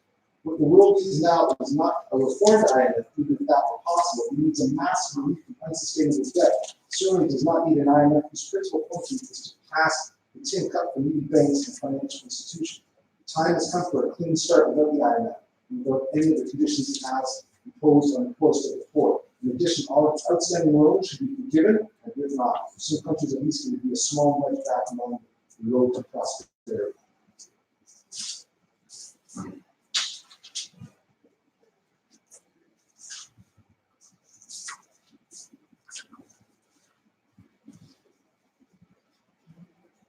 Islam.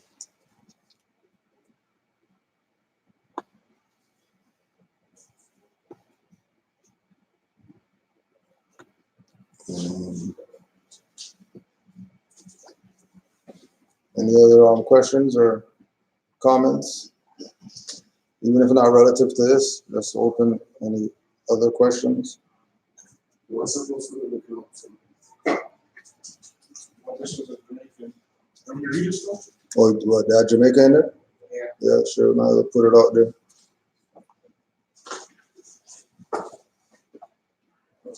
forming an island, right? An island and independent state in the West Indies, in the greater Atlantic group.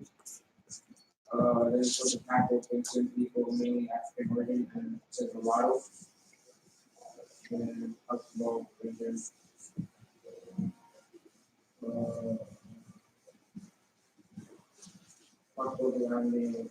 Limestone and hurricane rainfall. I think what they're trying to mine is bauxite.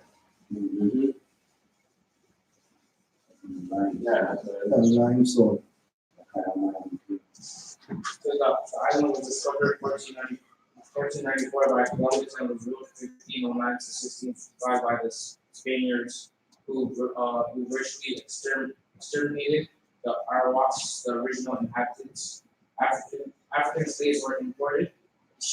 The British captured Jamaica in 1655, colonized it, and made it a center of the American slave trade in the 18th century until the abolition.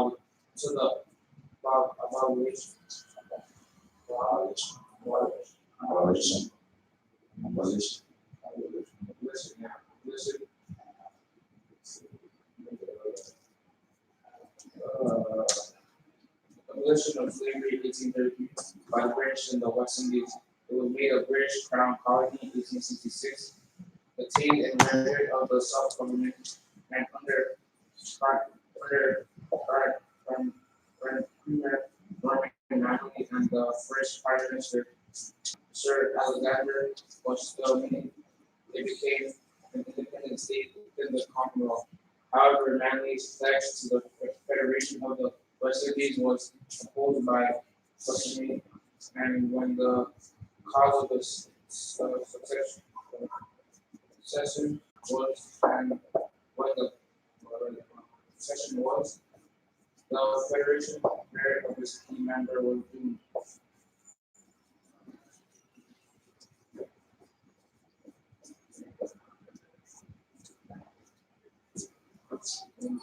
So they have to make it wherever it is that these colonials go. They have to make it a crown colony, and then once they make it a crown colony, then they give them that opportunity to be independent. But them being independent doesn't mean that they're separate from the crown colony, which is why they still have a parliament there, which comes from Europe. So if they have a parliament there, then obviously they're not independent, because the whole structure of the government is still based on the Queen, which is the exact same thing as over here. That's all. Omar. No, this is just on background. They're saying a solution to this, and he offers solutions, and one of the things we don't have to get into the details of that. But there are solutions to all these problems. These are all man-made problems or problems that have been engineered. You really have to start really looking diligently at how we're going to solve this problem. And as we wrote at our last lecture, the time for talk is sort of coming to an end. Yeah.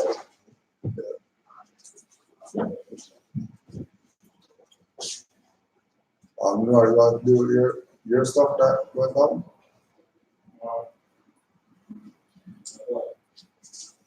In the week. I remember we had some discussion with what you thought about what they told you.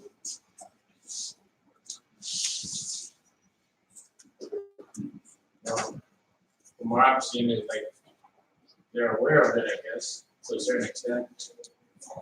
But I guess it's just not in a place where it's recognized by like their higher ups. Mm. So it doesn't really matter to them. Like for me, what I'm learning is like we're talking about the task before there's municipal, then there's provincial, and then there's the federal, right? Yeah. Like when I was kidnapped for that time, and they charged me for when I crossed the station, they even end up charging me for that. Like last time, so they arrest you and say you're arresting you for a reason, but when they bring you there, they didn't even charge you for the reason why they brought you there. Then after, they just end up giving me some traffic stuff in the provincial instead of giving me a federal criminal charge or anything. No. that, I guess. Just making up as it goes on. Means it's funny because they don't even see the car. When you see one car, they don't see the other. So,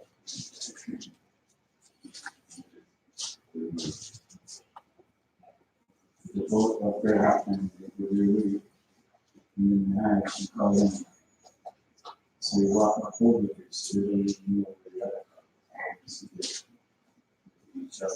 Well, besides that, because I've already been like getting on charge with my giving them my application, them whether they don't accept it, but they find the straw or whatever, and they charge the straw, and they Right. give me the paper for the straw, and just let me go right there. Yeah, So they didn't have to bring me to the station, so I don't know why they decided to do that. Because When I identified the ICC, I failed to identify them. Yeah, I identified them, so that that's sounds similar to. oh, the straw charge was failed to identify.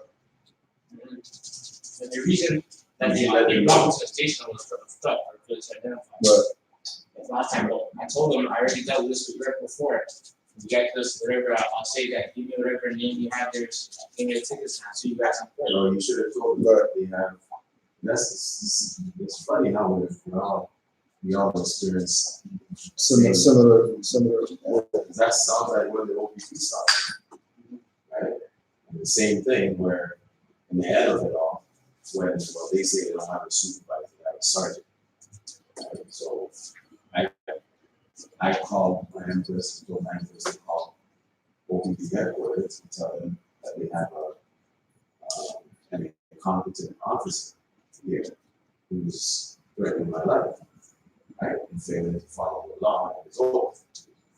So when she was still on the phone, I told her, well, first I was like, send your supervisor. Dispatch that we don't have a supervisor. Well, whoever you have that's his authority, they need to come down and support it. I don't care. Right? So he came back and said, driver's license and registration.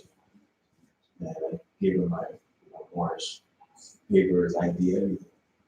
He's like, well, this is not it. He's like, where's your driver's license? I don't need a license to travel. I need to get something right now. If you're hindered.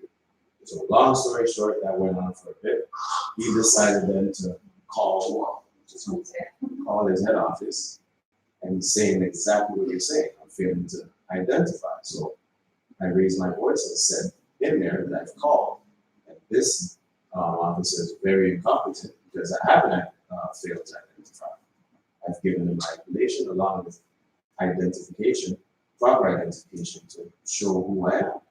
So he's lying, and you guys need to deal with it, right?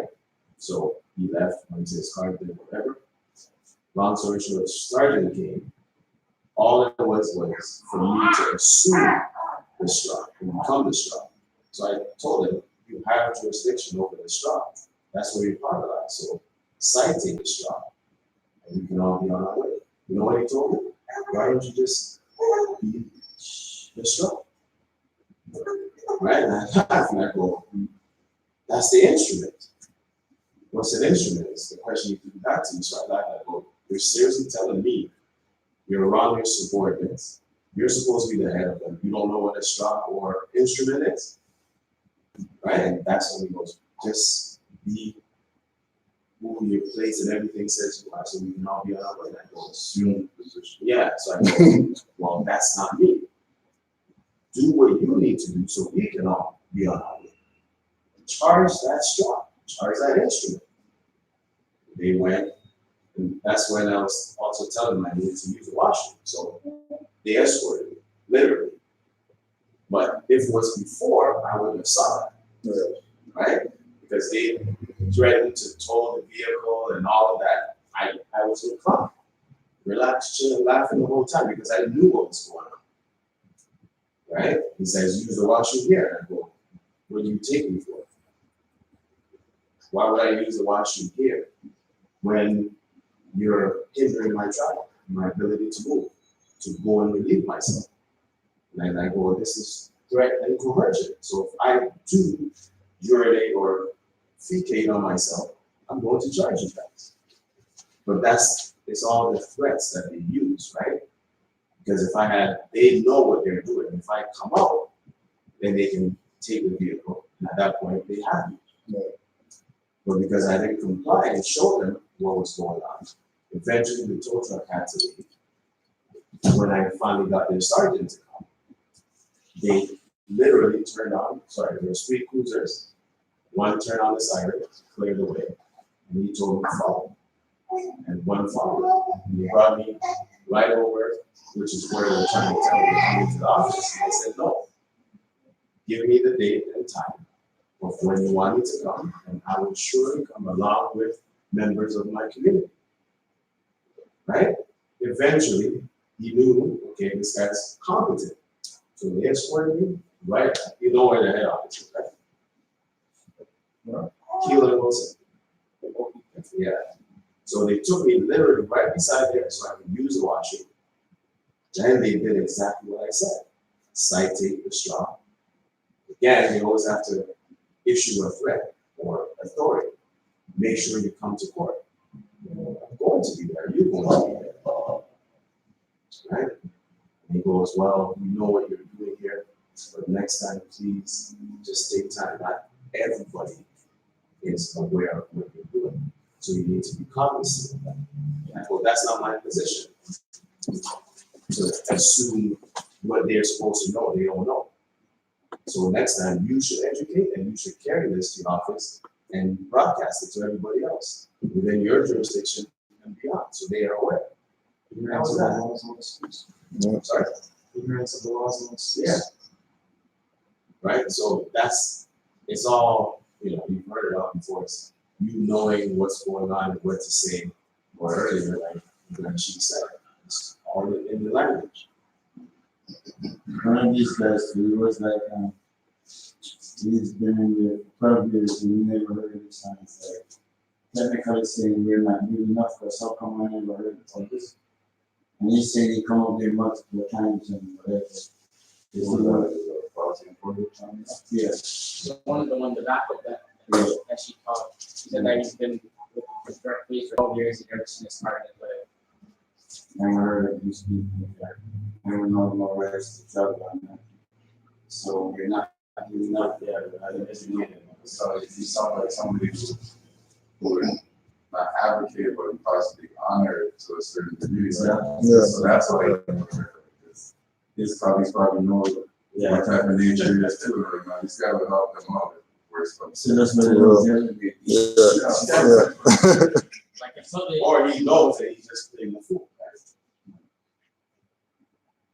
And I also think that it's definitely, as institutions, like let's say there'll be a new drug on the street, right? They're going to get that information out. Look out for fentanyl, blah, blah, blah. Or like Kudo was saying, like OPS, what is it, OPCA? Yeah, OPCA. Whatever that is. They're only giving their little minions the information that they really want to give them. So these kind of things, they're not, from my perspective, they wouldn't be informing their workers of that stuff from a perspective of the du jour sort of sovereignty issue. So that's where they have to go right back to what Right. It's usually by encounter. Right. They encounter something, then And what they're going to do is, the only way you're going to know about it, the only way you're going to know about it is they're going to spin it in their way to say that it's not lawless.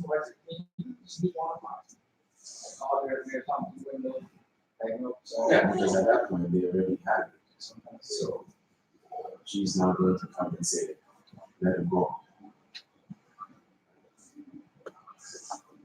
So when we go to Yeah. Because once they have you, that's a whole other ballgame. You have to play by their rules. And you always have to avoid them having you in the rules. What if they kidnap you? Well, that is a thing. What if they punch you 7 times and throw you on the ground? Are you going to go after them? Well, this brings us back to last week's conversation. Right? We need to start going after their money. We need to start charging them for protect. Exactly.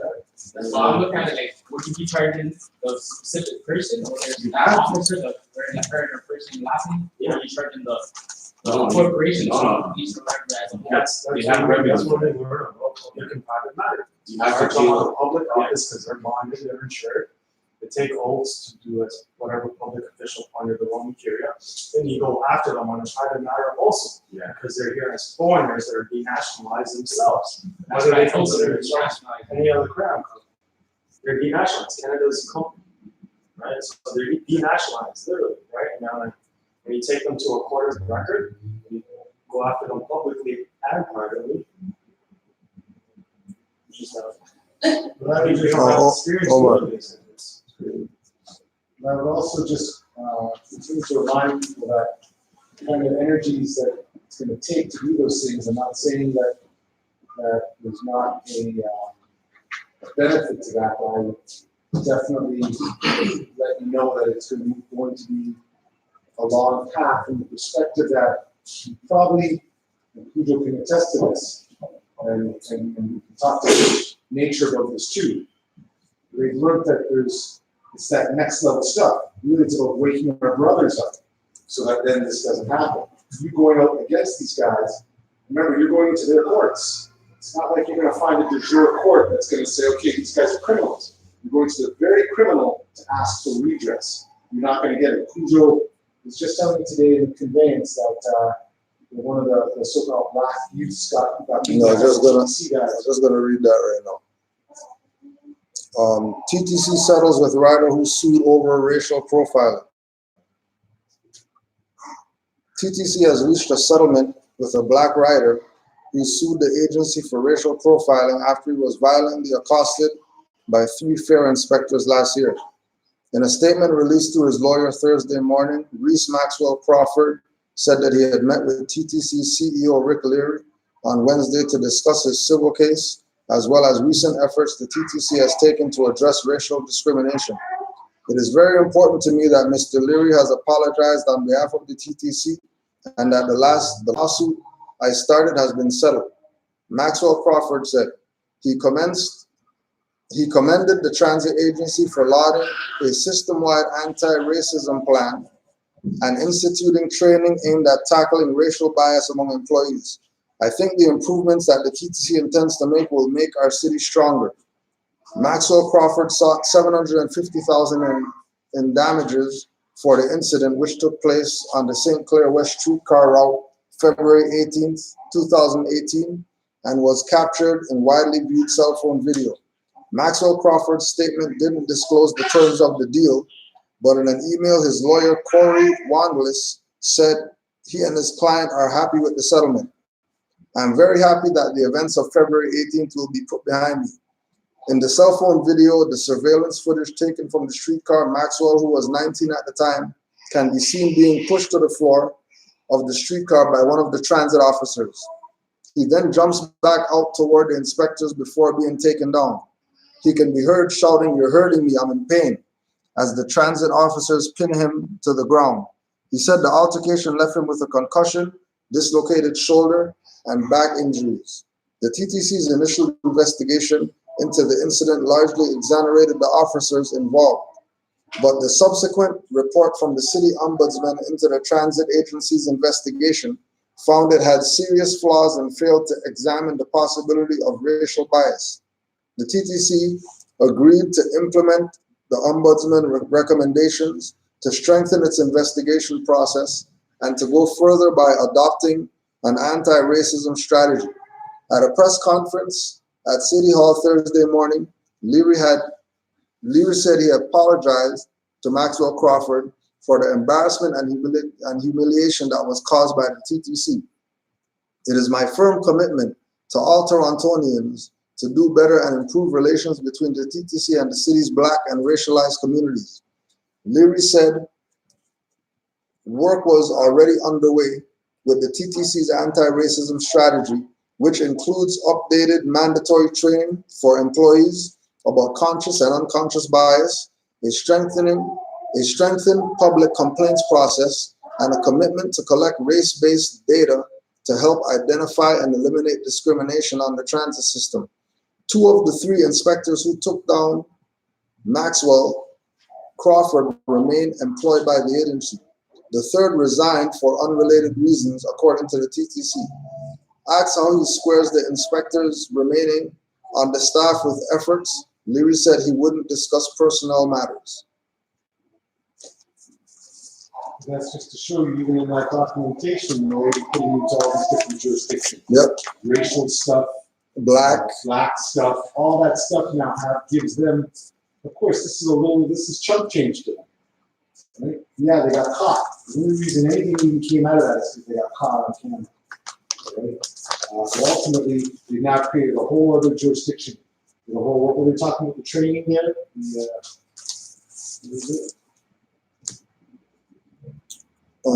TTC agreed to implement the Ombudsman recommendations to strengthen its investigation process and go further by adopting an anti-racism strategy.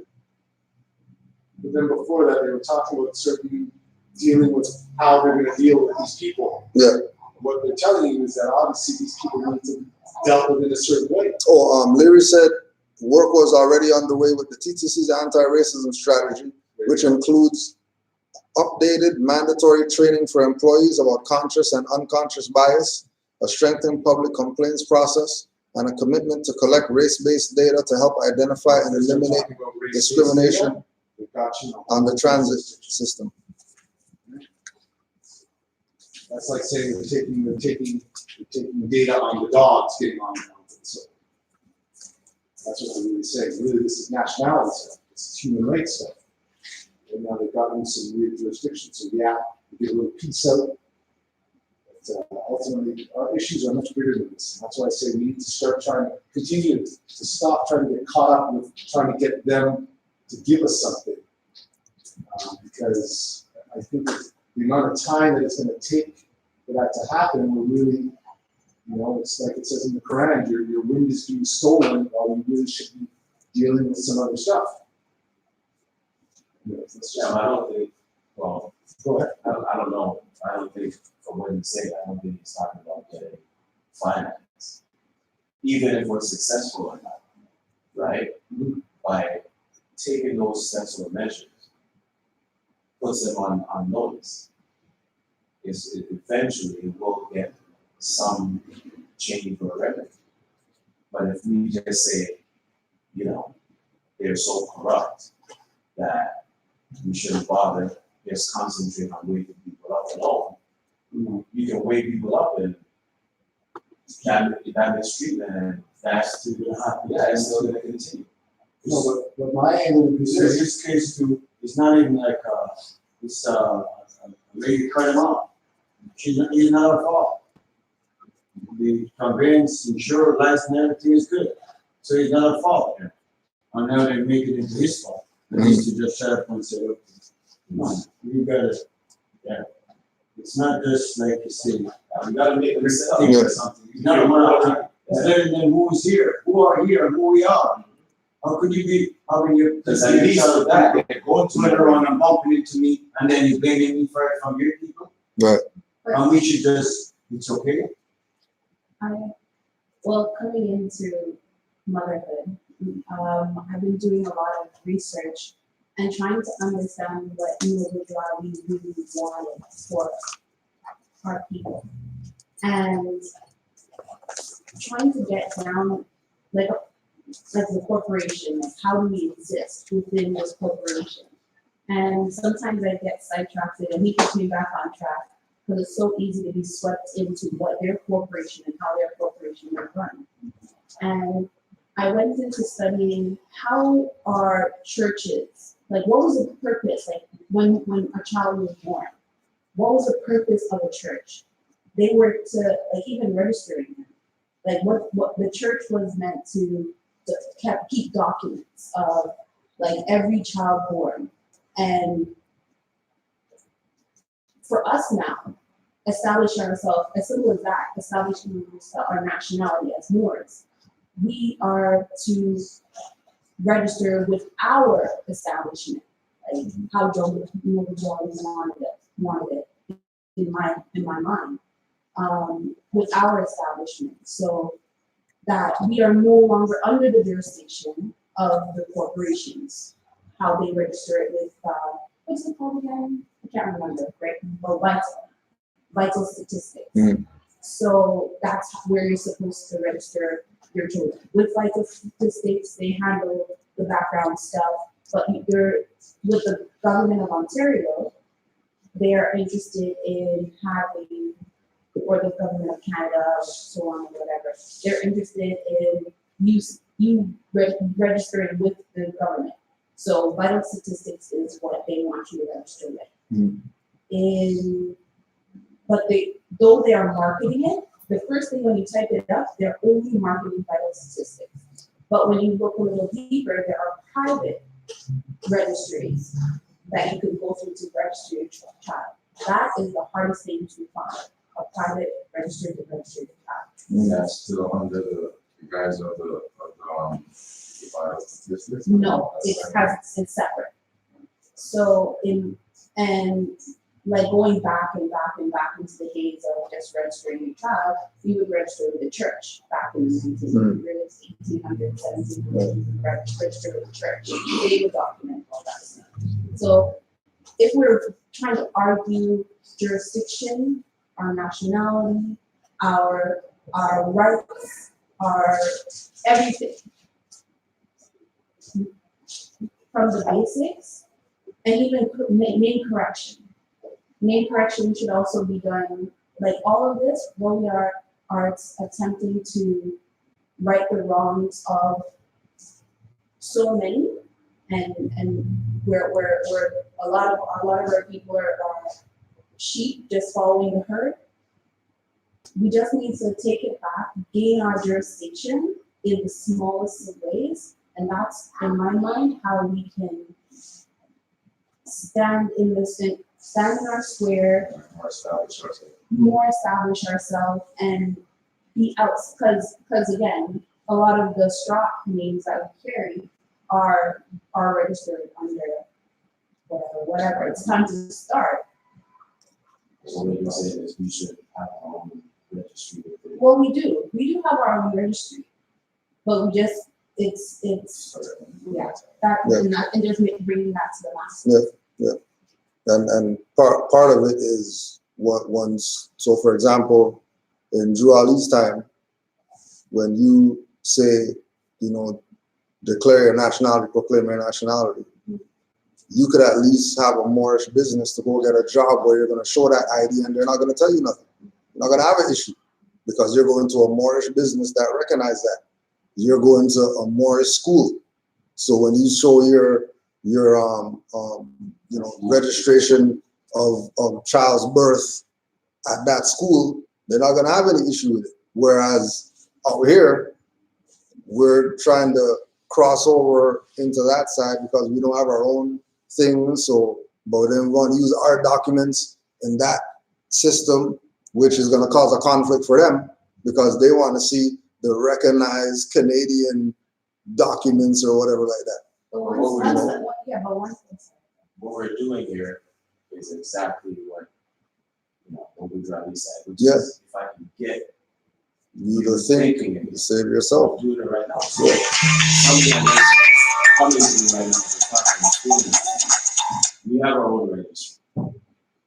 We put things to the said government already. So we have our own registry, right? And there's always a way about everything. We get it. And that's what I'm saying. Like, we have to start taking these steps. So if we start putting these registries to the government, they know whether they want to outwardly admit it or not, that it's correct, it's sure. When we put that to them, down the line, it won't be that long. They're going to recognize it, and whatever piece of paper that they send to us, just like the one that RCMP sent, right? That's viable information. So for them, the said people that need that ID, right here, your government says this registration or whatever is valid. We won't have that pushback. If we just sit back, then the punishment and the non-acknowledgement is going to just continue. Right? We have to take the steps. One of the things Kudo reminds me is you keep thinking that you're dealing with the government. Yeah. No, I'm not saying that. You just did say that. That's why I said the set government. You Yeah, just the said. set government for Well, what I'm those. saying is the set government, yet again, you're saying the set government, really it's about creating our own government. And like you said, like this is what I was thinking about. It's like when you go to Chinatown, the Chinese have no problem if they go into the neighborhood. Where's our neighborhood? Yeah, but I get that. But what you have to realize is that it's the state that we're in of our people. But we do Right. have neighborhoods. Yeah, right now, our people need to see, right? I say, putting it, taking it to the man. So if we're able to do that, and we're able to mobilize and move, that's another half of the job done, because people need to see. That whole saying of monkey see, monkey do. That's how our people are, unfortunately. Like, once we're able to mobilize in that manner, be recognized, though we don't need them to recognize it, we still do need them to recognize it, because they're the ones running the show. And they're the one stopping us and Right? Yeah, so once we get them to, little by little, once they're able to, then we can start over time assuming position. It's as simple as, you know, what when we go into purchase whatever, an article of clothing, we present our nationality card, and that those taxes that without that card would have been paid. So okay, but rewind. So basically, even the taxes, what back in the day, people used to pay tithes to the church. That was their own community. That's why it was such a strong, like, wars were fought, you know, because of churches. You know, that was your community. We are Moors. This is our community. Mm. So when we're saying, oh, you don't have to pay taxes, you don't have to pay taxes, we actually do have to pay taxes, but not to the occupation. We are supposed to be paying our taxes to our own. Right. Yes, Yeah. we actually do have to pay taxes.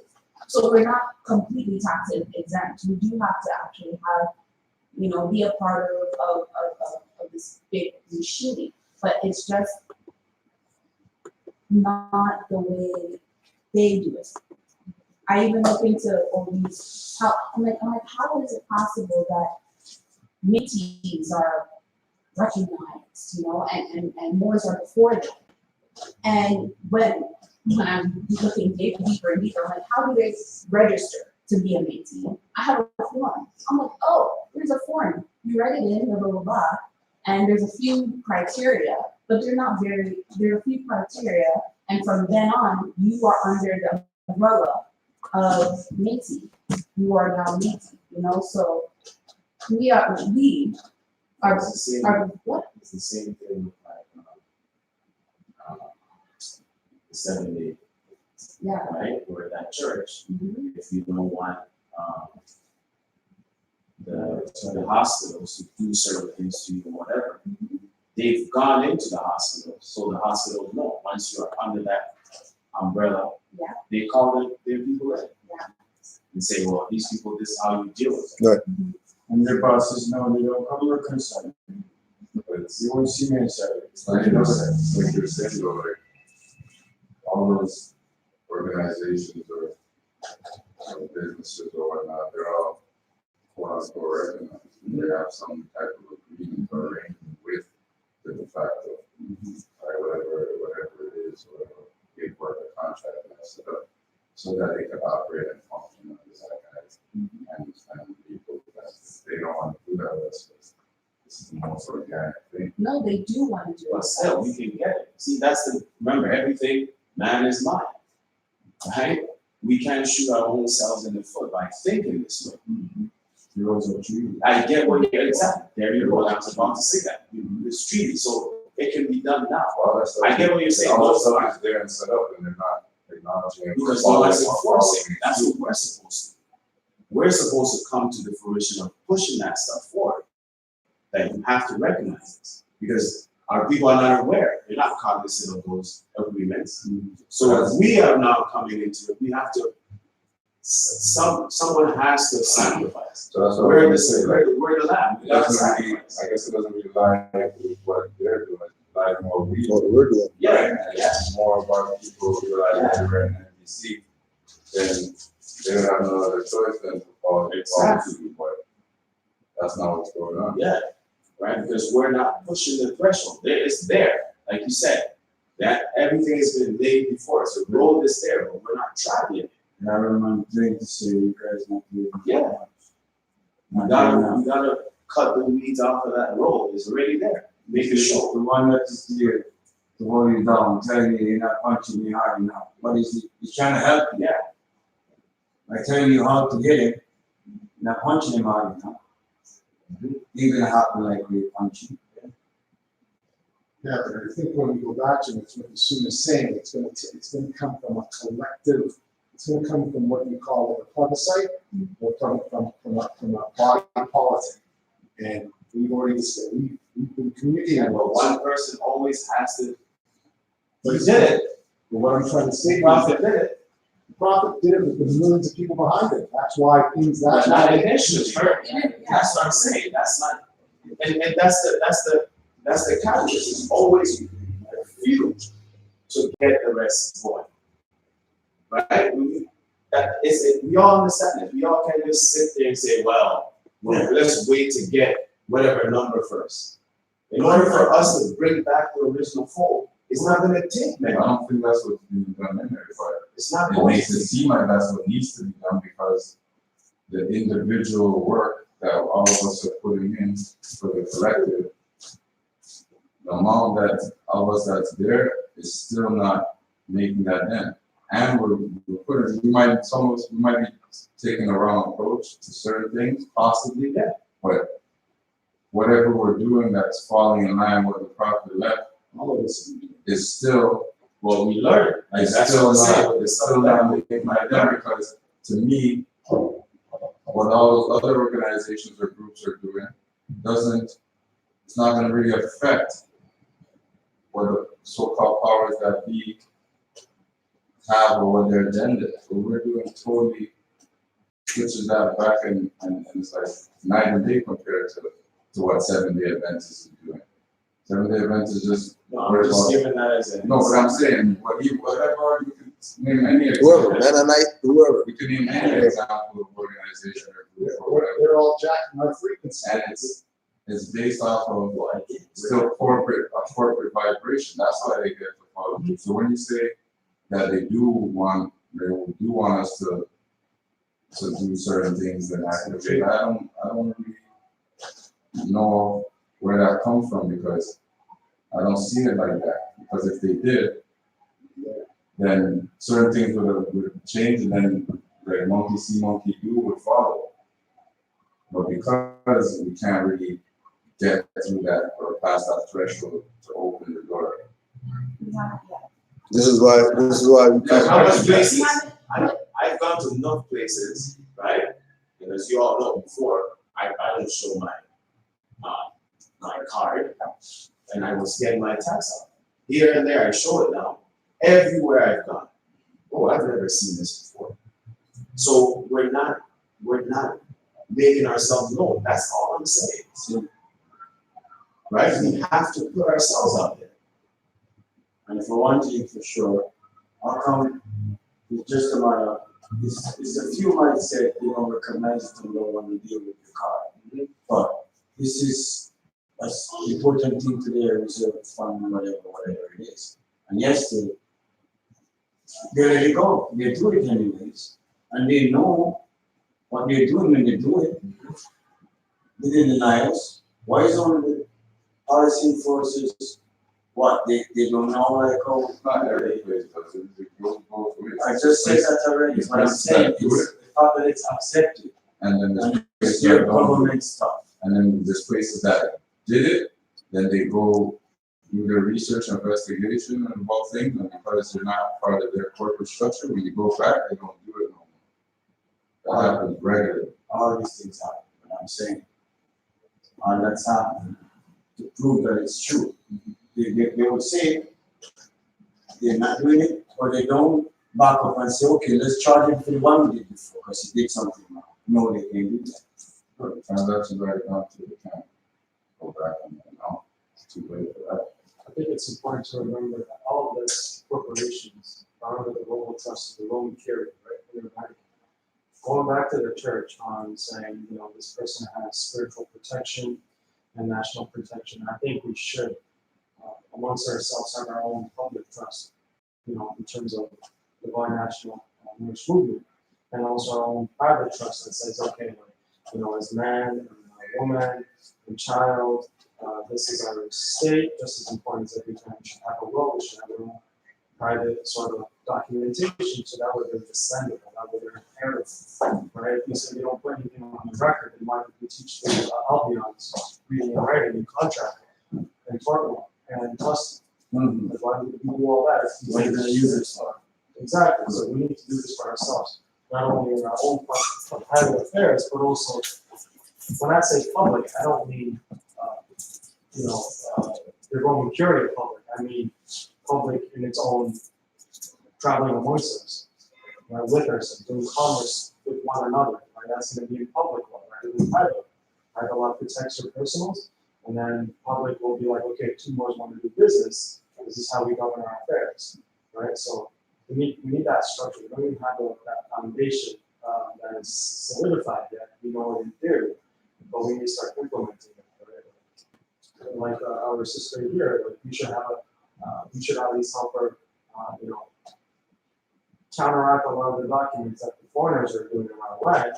That way we also have it on our end. Yes, I get to run some coercion and occupation, but we still have to eat. But let's at least, in the future, anytime there's a challenge, we can be like, oh, you said you have a live birth certificate. Well, we have our own document here. So I don't know what you're talking about. That's why it's half the issue. Maybe it's supposed to make this here and gives the money to whatever others want. So whatever you guys have actually is just paper printed from inkjet printed. Meanwhile, the parents' DNA is on these documents. This is private. You can only have a photocopy because that's not the real one.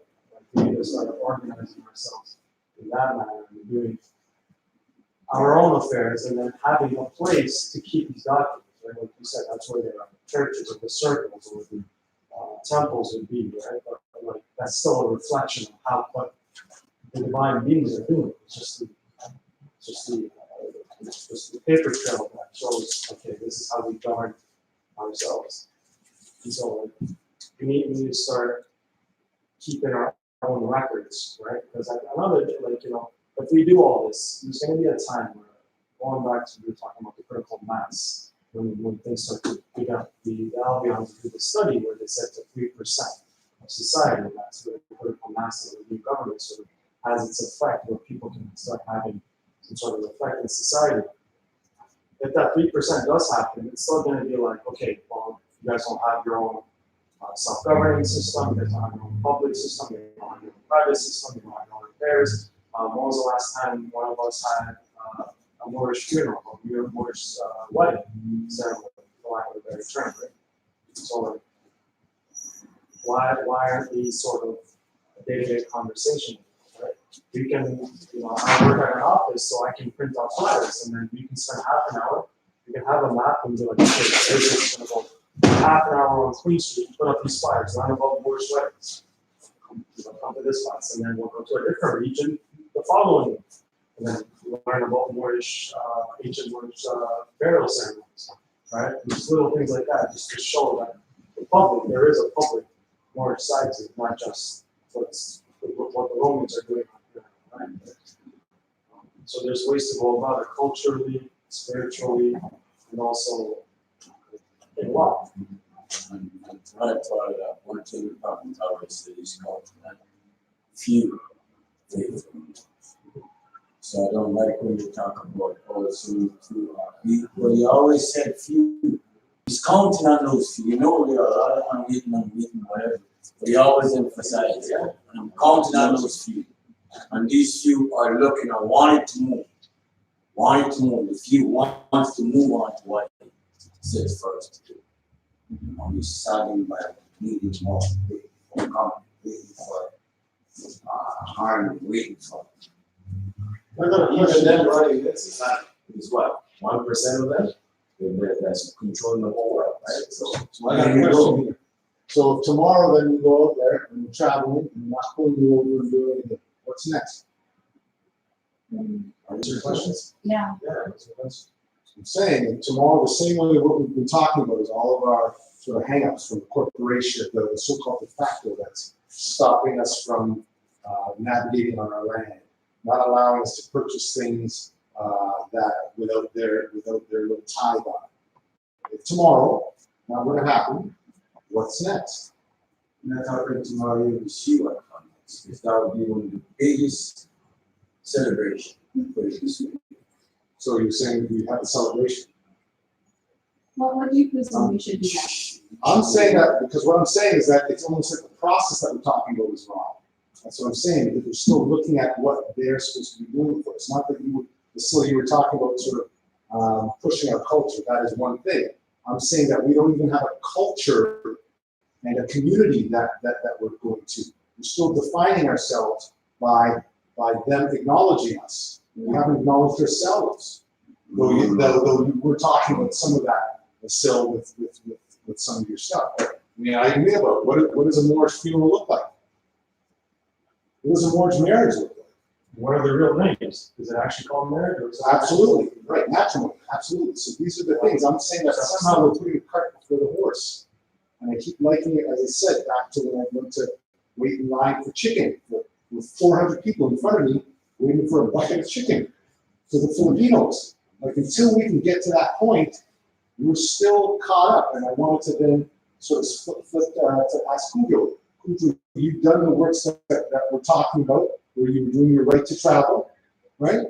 Maybe you can speak on that a bit, and the result of what that was and what you got out of that, and now where you're at as, let's say, instructing or giving this lesson today. What did you take from that? And the fight that you were doing for all of us, right? Because your fight was you were one of the master teachers doing it. Same thing with nature.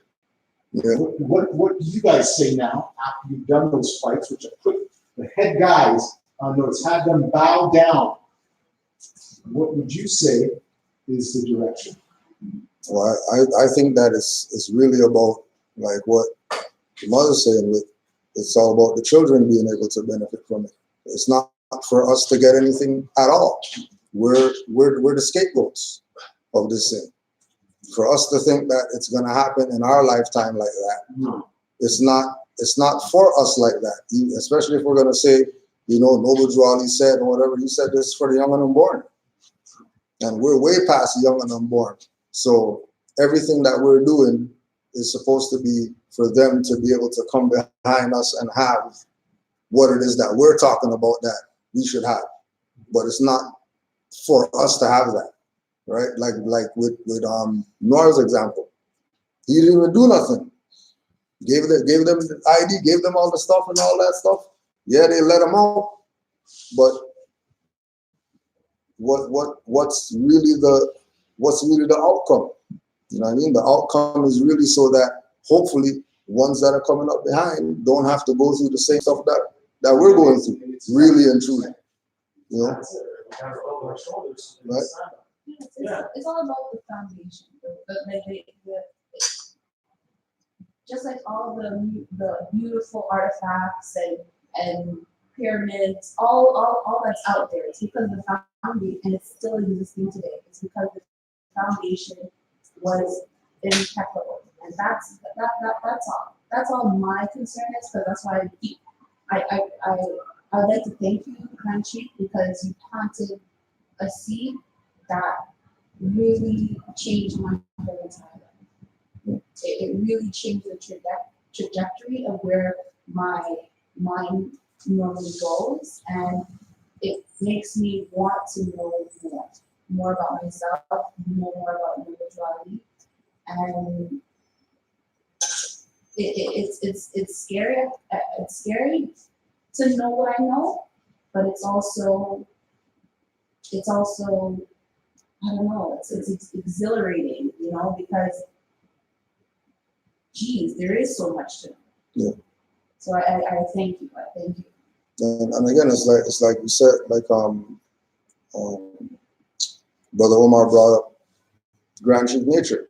They went to federal court with their suit. And in the end, these Europeans said diversity of citizenship, and the criminal court that they went with their criminal boys. That, oh yeah, it is diversity because you guys are Moors and you're trying to sue some Europeans, or you're trying to sue some European corporation, and we're not letting that fly like that. Whereas black guy who got beat up by TTC, he got his little handout because he agreed to be black. So if we want to say that we're black, then we can go out there and sue these people, and we could have some stuff tomorrow. But you just put on the record that you're black. So don't try to, you're gonna flip over now and say that you're more after you get the finance or whatever like that, or whatever it is that we're suing for. This is what I think. You know, exactly. If you're going for the monetary, or to go off of what you said with the whole traveling and what they did, what I'm saying is, once we're doing things in the correct manner, then it does fall on the yet to be born or the young ones. But if you're doing the suit, yeah, then they can take that route. But at the same time, what quickly comes to mind when you say that, and if it's diversity of nationality or whatever, then why are you troubling us? That's another. Because of occupation. Yeah. Which means that I don't know if you get what I'm saying. That if you wanted to go further and in that spot, I don't know if that ever, came to mind while they were saying that. That's the whole thing with it being a catch-22. That, or like they say, you're damned if you do, you're damned if you don't. Well, the way I see it is the same way with the sheets or the seats, sorry. Yeah. Right? What they fought for in Turkey, and whether they decided to go corporate or not, let's put that aside for now. The need of the whole issue is they took a step so they can be in their time or exhibit their culture. Now all their predecessors after them, their children, everything, can do it. That's my standpoint. But then they had, thing too is like, what we're doing is like, we're fresh. Most of the other quote unquote national or groups, they've been being themselves. From with that same history stemming up to now. We're coming into a new knowledge. So it's like, yeah, they could establish themselves because this is what we've been establishing forever. Whether it's corporate or private, in most cases I think it's corporate, because there's a lot of victories that we have doing what we've been doing for the past 10 years. Some of it might be small, some of them are bigger than others, some of them you might not notice, but there's a lot of victories. A lot of things have changed. They've changed their language, they've changed the way they try to do things based on what we've been doing. So the groundwork and the foundation work is being done. It's just that it's not coming from down here, it's coming from all the other places. We were somewhere else leading to this point, right? And now for such a shorter span of time, we're now trying to do this and make things snowball, but it's gonna take a lot more work. Even at the level that we're doing it, it could be picked up more, or it could still be at the same pace. But it's still gonna take way more work because of where we're coming from. It's not like since we were 7 or since we're 80, when we were born in 70s, 80s, 60s, we've been on this knowledge and fighting for this thing, and now 40 years, 50 years later, we're still trying to fight for no. This is baby work we're doing. It's very early in the stages, especially in this jurisdiction right here. So the effect is like They're saying the same thing. The work has to be done. Yeah, whichever way it is. It definitely has to be done, but I don't think we can, I wouldn't say fool ourselves or put a blind eye to the fact that, yeah, there is occupation. So, and it wasn't like this all stemmed from all these other organizations or nationalities or cultures or what they were doing. This battle is with us. It's been with us from the beginning. So they're not going to give anything up because what they're doing is to counteract exactly what we're doing, not what all these other groups are doing. It's to counteract exactly what we're doing. And they've been doing that way longer than we have. So it's way more easier said than done.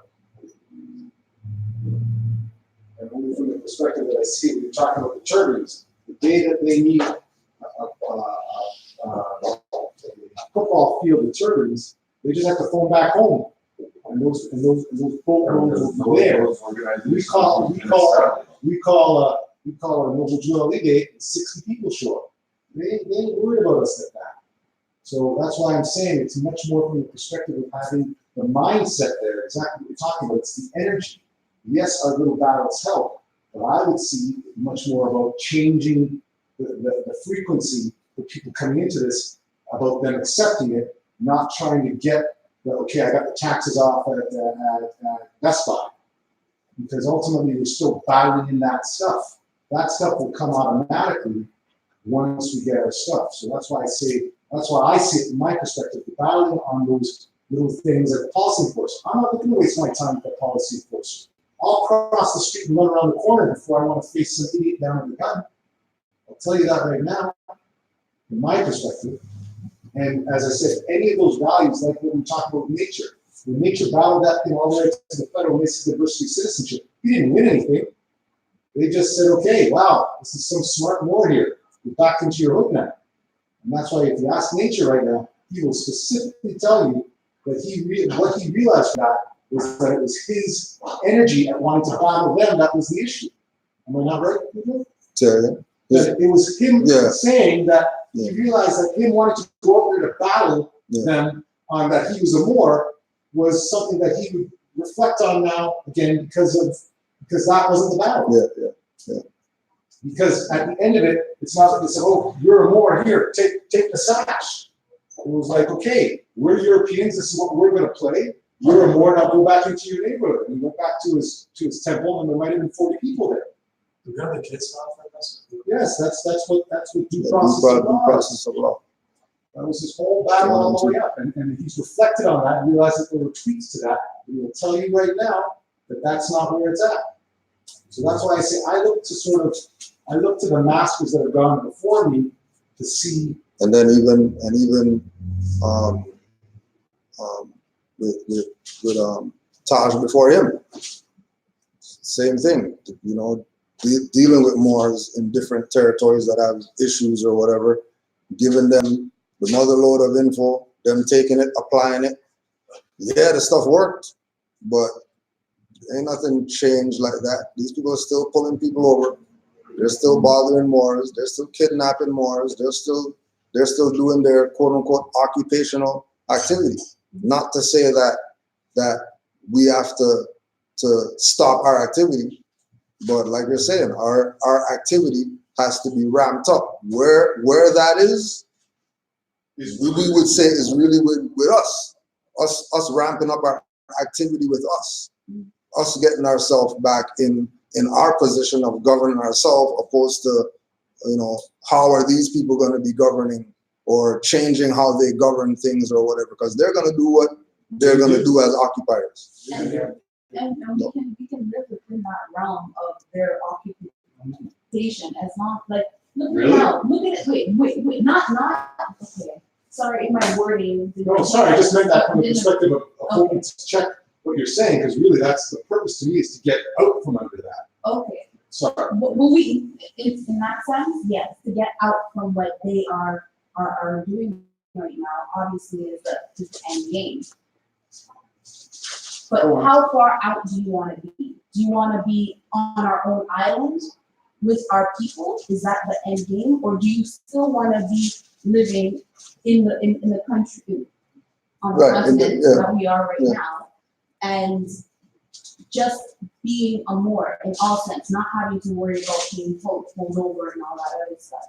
In my mind, you say, I've heard so many times being here that they don't want to work with us. That's not the case. As right now, when you're checking off boxes, it says non-binary. How did that happen?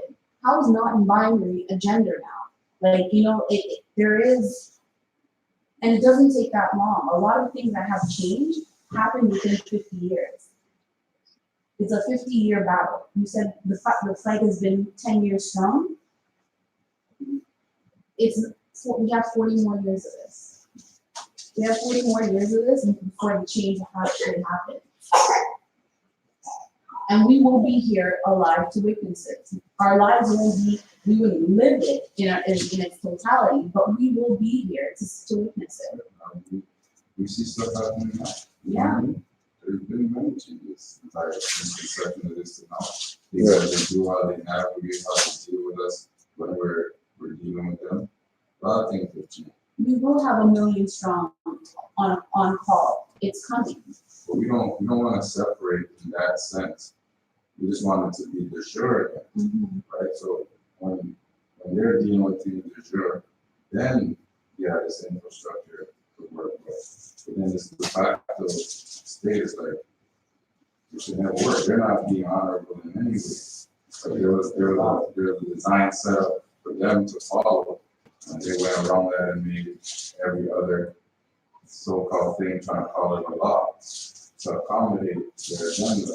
And it's not in line with natural law, universal law, divine, the divinity of what was said with the Constitution and certain things. So, like I have when I tried to have an intro from Akil, right? You're kind of saying exactly what you're kind of saying. It's like, a lot of us think that, like back after movement, certain movements where we got separated. This is Father not lead them to their line and we're right, but it says something like the prophet never.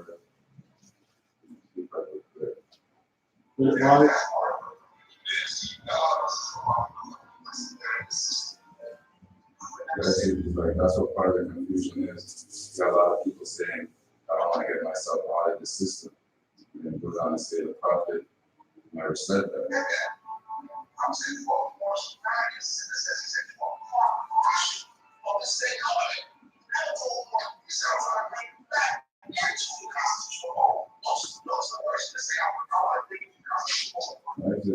I want to bring back into the Constitution I don't want to be, I'm not trying to bring it into for the first time. We're already in that. But that's not the structure that's really operating right now. Right? They're not dealing with things on a constitutional level. So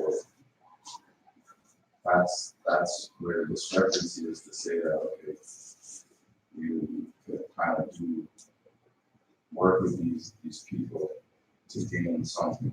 But they're not dealing with things organically or de jure, so it's only whenever it can have a lot unless that process changes, right? We reverse that. And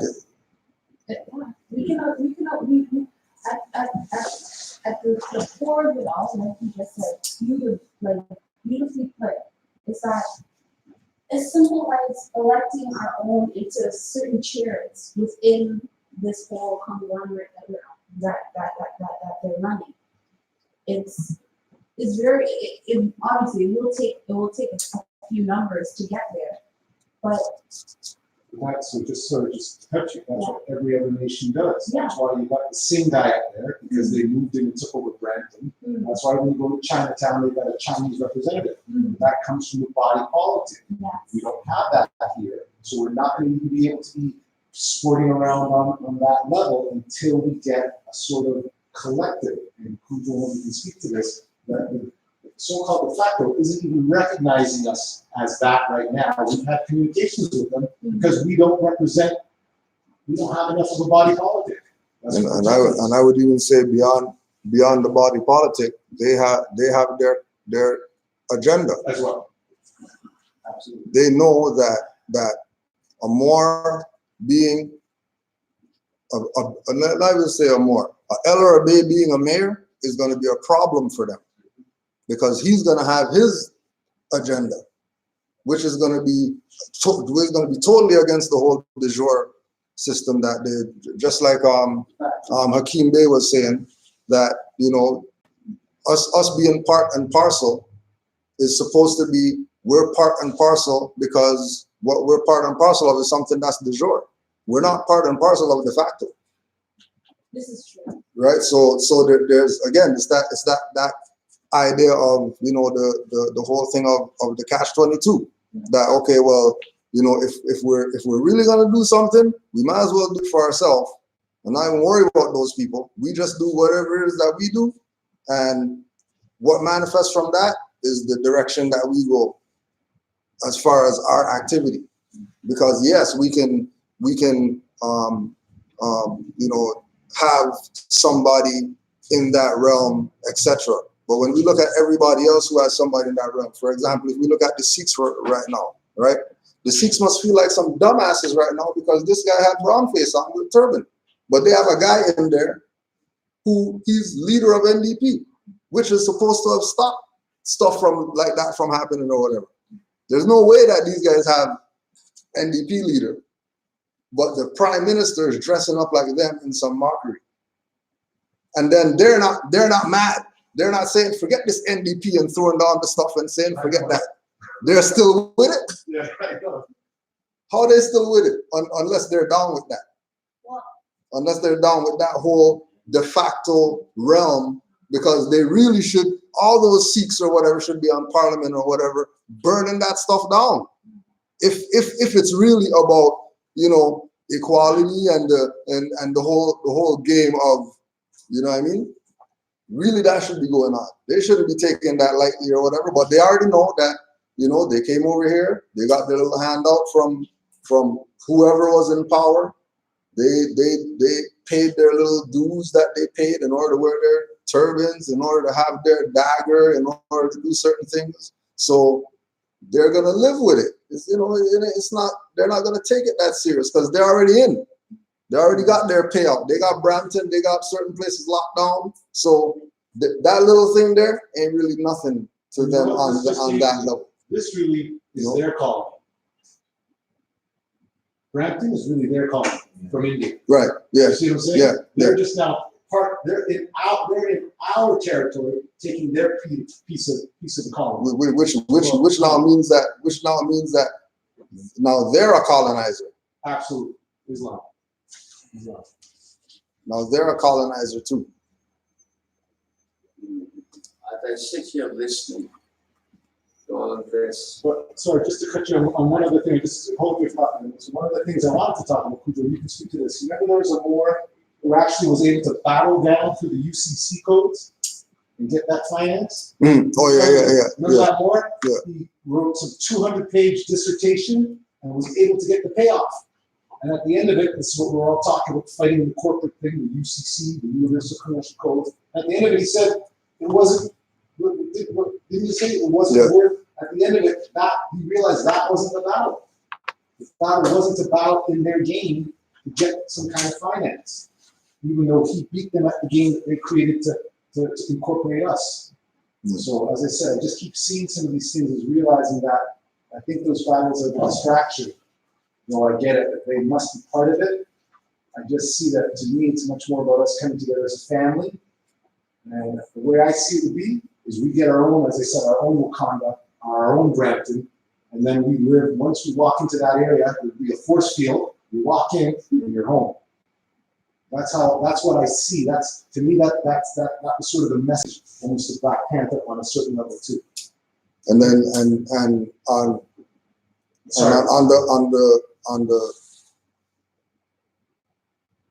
the global level, that's really the Moroccan Empire.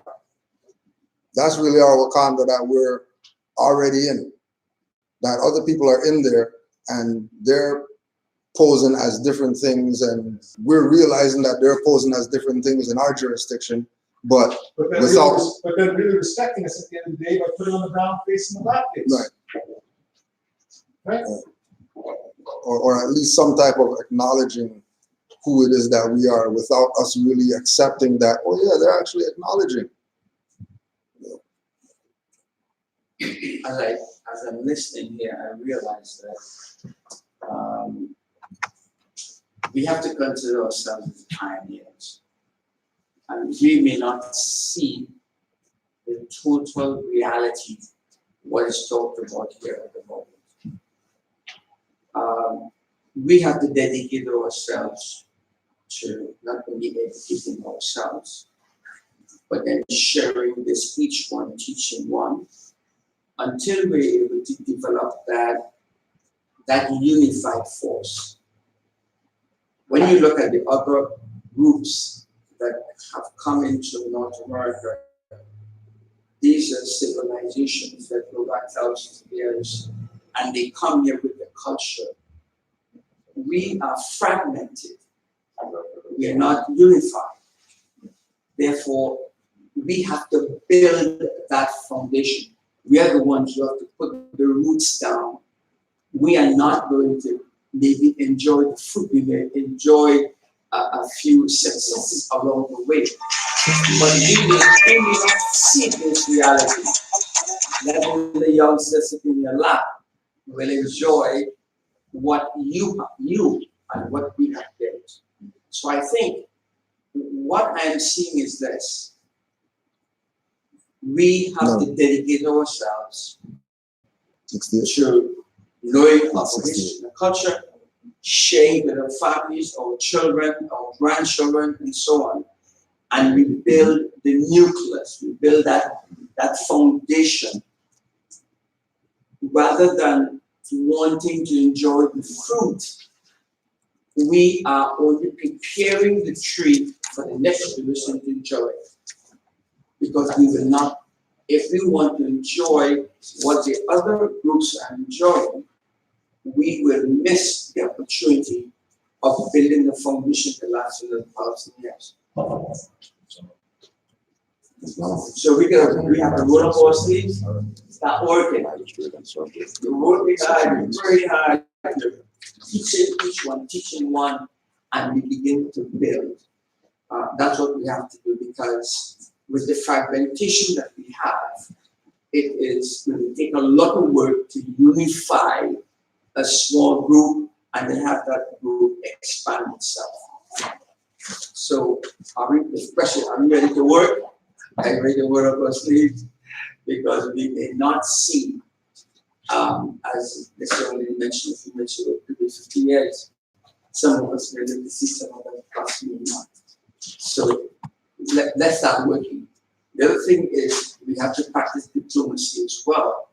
I realized a few days ago, I had a letter that came to me saying, look, Winston, because of your age now, you're supposed to every 4 years go for a driving test, right?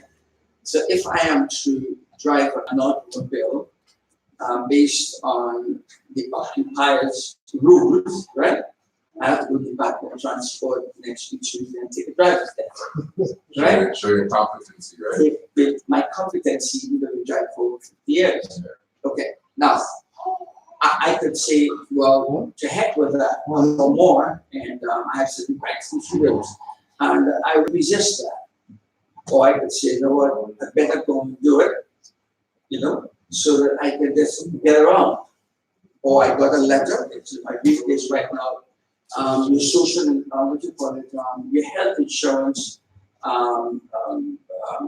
picture has to be upgraded and so on. I could ignore it and don't do anything about it, or I could realize, look, if I want to go to the hospital, I want to get my teeth pulled or whatever, because I'm living in a land where we have occupiers, but also we are able to maneuver within that system. So it's not that you're embracing it, but you understand it, and you're using the system to get along while you are building your own system within that system. So are we going to use diplomacy? Are we going to use common sense as we maneuver through this maze of confusion? You know, and this is what we have to grapple with. Are we really embracing it? No, I don't think so. It's just that we as people who are occupying, we're trying to work with them, and we're not. It's an intellectual legal maneuvering, because you're not dealing with guns, you know, and decide whether they got the guns and you got yours. It's a matter of we all mingle together, and we have these de facto operations confronting us all the time. and we want to decide how we can maneuver through it.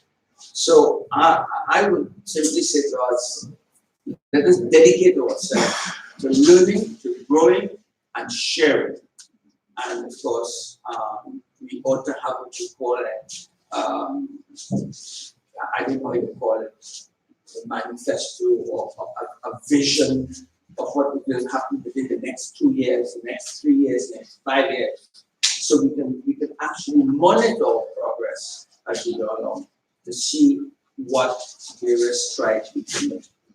Yeah, I agree with a lot of what you're saying. But at the end of the day, we can't serve two masters. You know, I understand there's going to be an overlap because we're transitioning to bringing up and strengthening our nation. That's where knowing thyself and knowing paperwork that's involved, right? Like always reserving your rights, and always knowing that you're under occupation, but you can't really serve two masters. So you're going to be using, say, the health card and then retire, pension, only security. So there's some stuff you're going to have to wait, unless you like the privileges and programs they have. Well, the thing is, what I'm looking at is this. If I, God forbid, you know, if I had a heart attack, right, and I needed ambulance in the hospital, I know my wife would call 911. I know that. Okay, I could get to the hospital. Now, I could say, well, look, the hospital is not mortgage. This is. I'm in a world that is multifaceted, and I have to use my intelligence and common sense in order to maneuver in that world. So it's not a question of embracing, it's a question of what I'm facing and how can I use my intelligence in order to work my way through the situation. And I think this is the dilemma that we have today. It's what we're fixing. And that's the thing, right? It's the information we know. They give us a shortcut, right? Which is the cheat code, which is the bad way of doing it. But then if I have a heart attack and my girl takes me to the hospital, I know they can't discriminate treatment upon my nationality, my gender, such and such. I also know that their parent company has a treaty with our former sultans to do commerce here in our domain. I know there's pre-existing reasons why they're here today. I know there's the Anglo-Moroccan alliances between Morocco and Britain, even though, you know, there's a history of that. So there's ways of doing it intelligently, but they gave us the shortcut. They said, you know what, you can enforce all that, you can remember all that, you can teach your children all this stuff, or you can just come here, sign this paper, and this will just be your bypass. So it'll be your Nexus card to the airport. You know, and so people have this idea, oh, it's a Nexus card. I want a Nexus card. And I don't want to have to stand in that 2-hour line, 4-hour line at a chicken place. You know what I mean? It's like, there is a remedy. It just takes intelligence. So whether it's healthcare or fire or anything like that, at the end of the day, even if we get ourselves organized, that's going to be the first ones. You know, in our domain, we were able to do our own commerce, and we allowed them to do commerce in our domain. So we had our own commerce. They had allowance within a certain privilege to do their commerce, and then there was an overlap of these two commerces. We forgot our own domain. We forgot how to do our own commerce. We forgot the overlap between the two commerces, and we just believe in their commerce for the most part. And so there's a lot that we've forgotten because of the Christian book burnings and separating the parent from the child during the human trafficking years. And so there's a lot that we have to come up, but we can't forget that if we do accept a lot of the privileges and programs they're installing in society, that we're waiving, exercising human rights, right? That is international laws, whether it's the OAS declaration, the UN declaration, even if it's a de facto declaration, right? You have to, like Sun Tzu said, you have to know your enemy, right? You also have to keep your enemies closer. So it's one of those things where it's like you have to know yourself, and then once you know yourself, you put yourself in other people's shoes, whether it's empathetically or commercially. Right? And so there's going to be a transition. It's a transition. There's going to be a transition, but let's not forget, you can't serve two masters. Yes, soon, since you're talking about serving two masters, Let's get our readings in. We'll do 3 of them today. What? 3 readings today. We'll start with a smaller Quran, page 71. Holy instructions for the prophet, master, and servant. Which is chapter 28. I.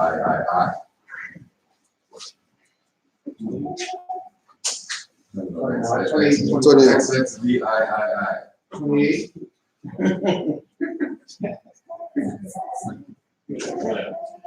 I.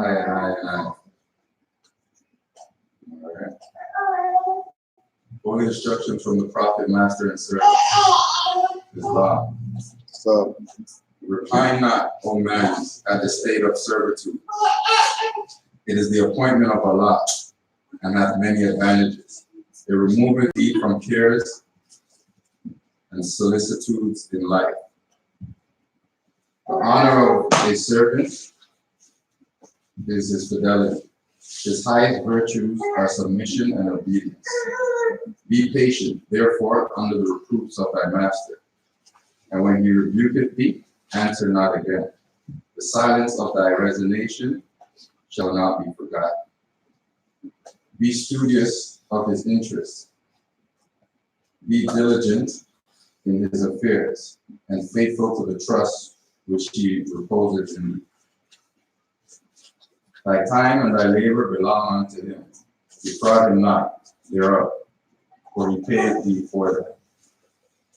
And thou who art a master, be just to thy servant if thou expectest from him fidelity, and reasonable in thy commands if thou expectest ready obedience. The spirit of a man is in him. Severity and rigor may create fear, but can never command love. Mix kindness with reproof, and reason with authority. So shall thy admonitions take place in his heart, and his duty shall become his pleasure. He shall serve thee faithfully from the motive of gratitude. He shall obey thee cheerfully from the principle of love. And fail thou not in return to give his diligence and fidelity their proper reward. Islam. So when I read this chapter, all I did is just you and your relationship with Allah. That's the ultimate master. Right? And we're all our servants. So when I don't really take it from a physical perspective like that. Just do our duties and our responsibilities that we have to the nations and to the universe. Right? So be studious of his interests, be diligent of his affairs, and faithful to the trust which you reposes in you. So like a lot of we all have duties, you know, like especially on this type of platform, it's to the highest kind of degree, like you know, like we're honored members of that council. Ancient council.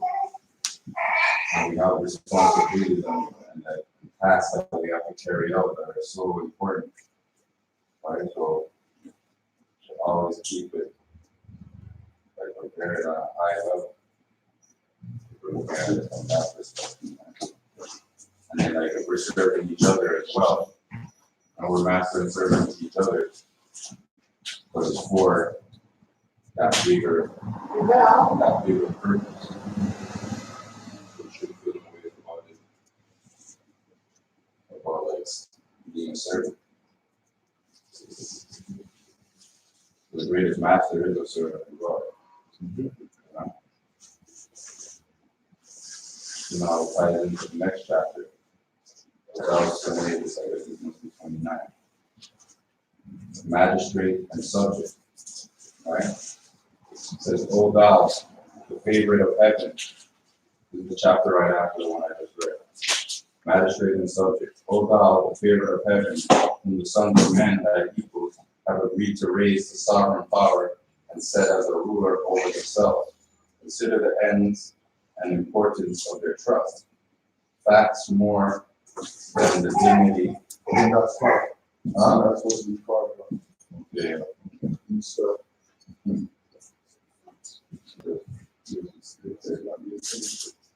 So far more, O thou favorite of heaven, when the sons of men thy equals have agreed to raise the sovereign power and set as their ruler over themselves, consider the ends and importance of their trust, far more than the dignity and height of thy station. Thou art clothed in purple and seated on a throne. The crown of majesty invested thy temples. The scepter of power is placed in thy hand, but not for thyself were these consigned given, not meant for thine own, but for the good of thy kingdom. The glory of a king is the welfare of his people. His power and dominion rest on the hearts of his subjects. The mind of a great prince is exalted with the grandeur of his situation. He involveth high things and searcheth for business worthy of his power. He calleth together the wise men of his kingdom. He consulteth among them with freedom, and heareth the opinions of them all. He looketh among his people with discernment. He discovereth the abilities of men. He employeth them according to their merits. His magistrates are just, his ministers are wise, and the favorite of his bosom deceiveth him not. He smileth on the arts as they flourish. The sciences improve beneath the culture of his hand.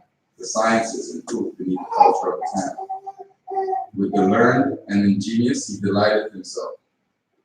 He kindleth in their breast emulation, and the glory of his kingdom is exalted by their labors. The spirit of the merchant who extendeth his commerce, the skill of the farmer who enricheth his lands, the ingenuity of the artist, the improvements of the scholar, all these he honoreth with his favor, or rewardeth with his bounty. He planted new colonies, he buildeth strong ships, he openeth rivers for convenience, he formeth harbors of safety, harbors for safety. His people abound in riches, and the strength of his kingdom increaseth. He frameth his statutes with equity and wisdom. His subjects enjoy the fruits of their labor in security, and their happiness consists of the observance of the law. He foundeth his judgments on the principle of mercy, but in the punishment of offenders he is strict and impartial. His ears are open to the complaints of his subjects. He restraineth the hands of their oppressors, and he delivered them from their tyranny. Tyranny. Either way. His people therefore look up to him as a father, with reverence of love. They consider him as the guardian of all they enjoy. Their affection unto him begetteth in his breast a love of the public. The security of their happiness is the object of his care. No murmurs against him arise in their hearts. The machinations of his enemy endanger not the state. His subjects are faithful and firm in his cause. They stand in his defense as a wall of brass. The army of thy tyrant flieth before them.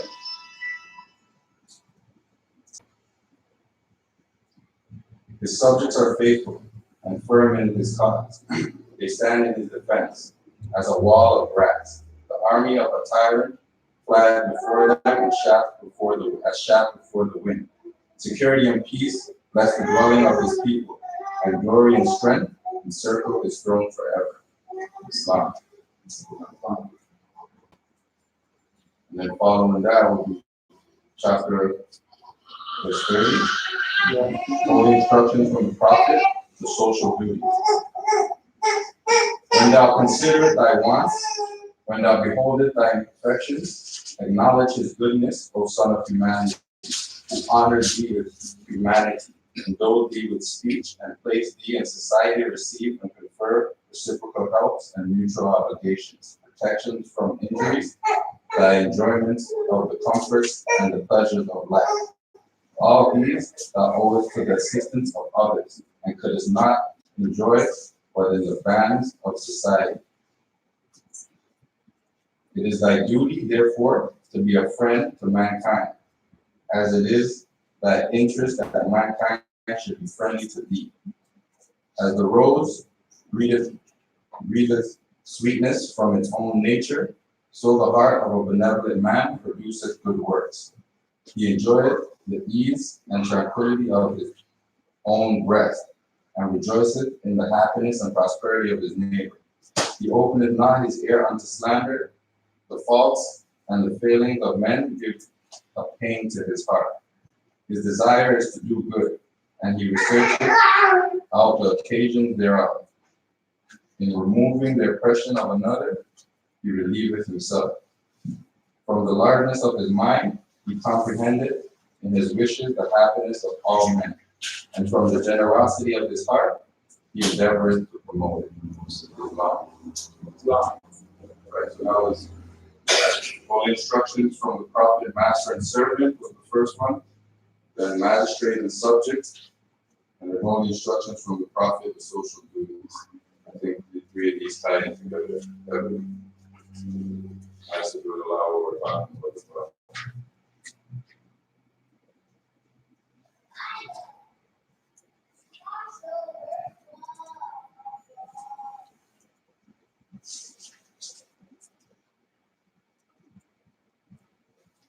Chapter 30, verse 2. It is thy duty, therefore, to be a friend to mankind, as it is thy interest that man should be friendly to thee. So going back to the same thing that the Brother Winston was saying, that once we have this information, for us to spread that information to others is us taking that approach of looking out for others, because we know the plague of ignorance that's going on right now, and we know that the lessons that we have are really for the salvation of all of mankind, regardless of who they are, what nationality they claim.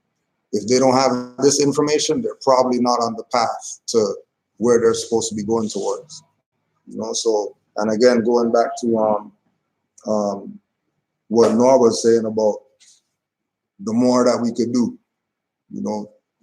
getting this information out to people, making sure that regardless of how they're going to take it, we're at least planting that seed to have something blossom. We're not, like Winston said, we might not be able to see the fruits, but like the mother was saying, we might be.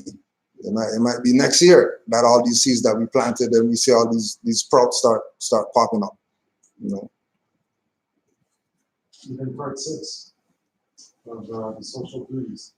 His desires to do good, and his research out the occasions thereof, and removing the oppression of another, he relieveth himself. Time over here, the master and servant are there to serve each other. But both parties are still going to reap the benefits of the work. Just you have to know the intention is right. It kind of makes it more difficult for us to more trying to navigate to this like Sikhs now. They're, I don't know, that's not really their nationality. The group of quote unquote Hindustanis. Hittites, whatever. But it's not like the other Hittites or other Hindustanis who are not Sikhs they might fight against them, but it's not a fight to say, oh, no, Sikhs don't exist. The Sikhs are, whether they might like their customs or their go about stuff, and they might have disputes, but it's not a dispute of whether you guys are real or not, or what you guys are talking about is actual. It's just that I don't like what you're talking about, but what you're saying is actually what it is. So that they never have to worry about that fight to establish themselves within their own community as far as being more. Like, all of us are more, most of us are claiming to be black, but trying to tell more that you guys are lying, you guys ain't this or you guys ain't that. So within that little confusion, that's just a microcosm of the macro, which is outside of that. Where now it's like we're trying to, let's say, prove what, show everybody else, like, okay, this is who we were, this is who we originally were. But our own people don't even accept it. It would be different if they were saying, yeah, okay, well, yeah, that's them, and that's what they want to do, but we don't want to do that. They say, you're not even talking truth, like, this is rhetoric, it's not even real. It's some literary stuff, but history and documentation, whatever else says this. We're all calling ourselves black, so what do you guys do? Makes it a little difficult. It's a little more difficult to navigate to that structure. We're fighting against ourselves every day.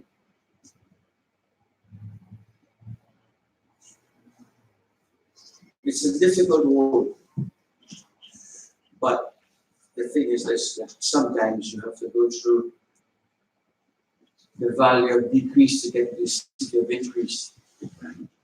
The road is not easy. It's long, it's winding, it's difficult. But the results, what we can achieve is so great. We have to, number one, we have to actually learn to love each other, love on each other.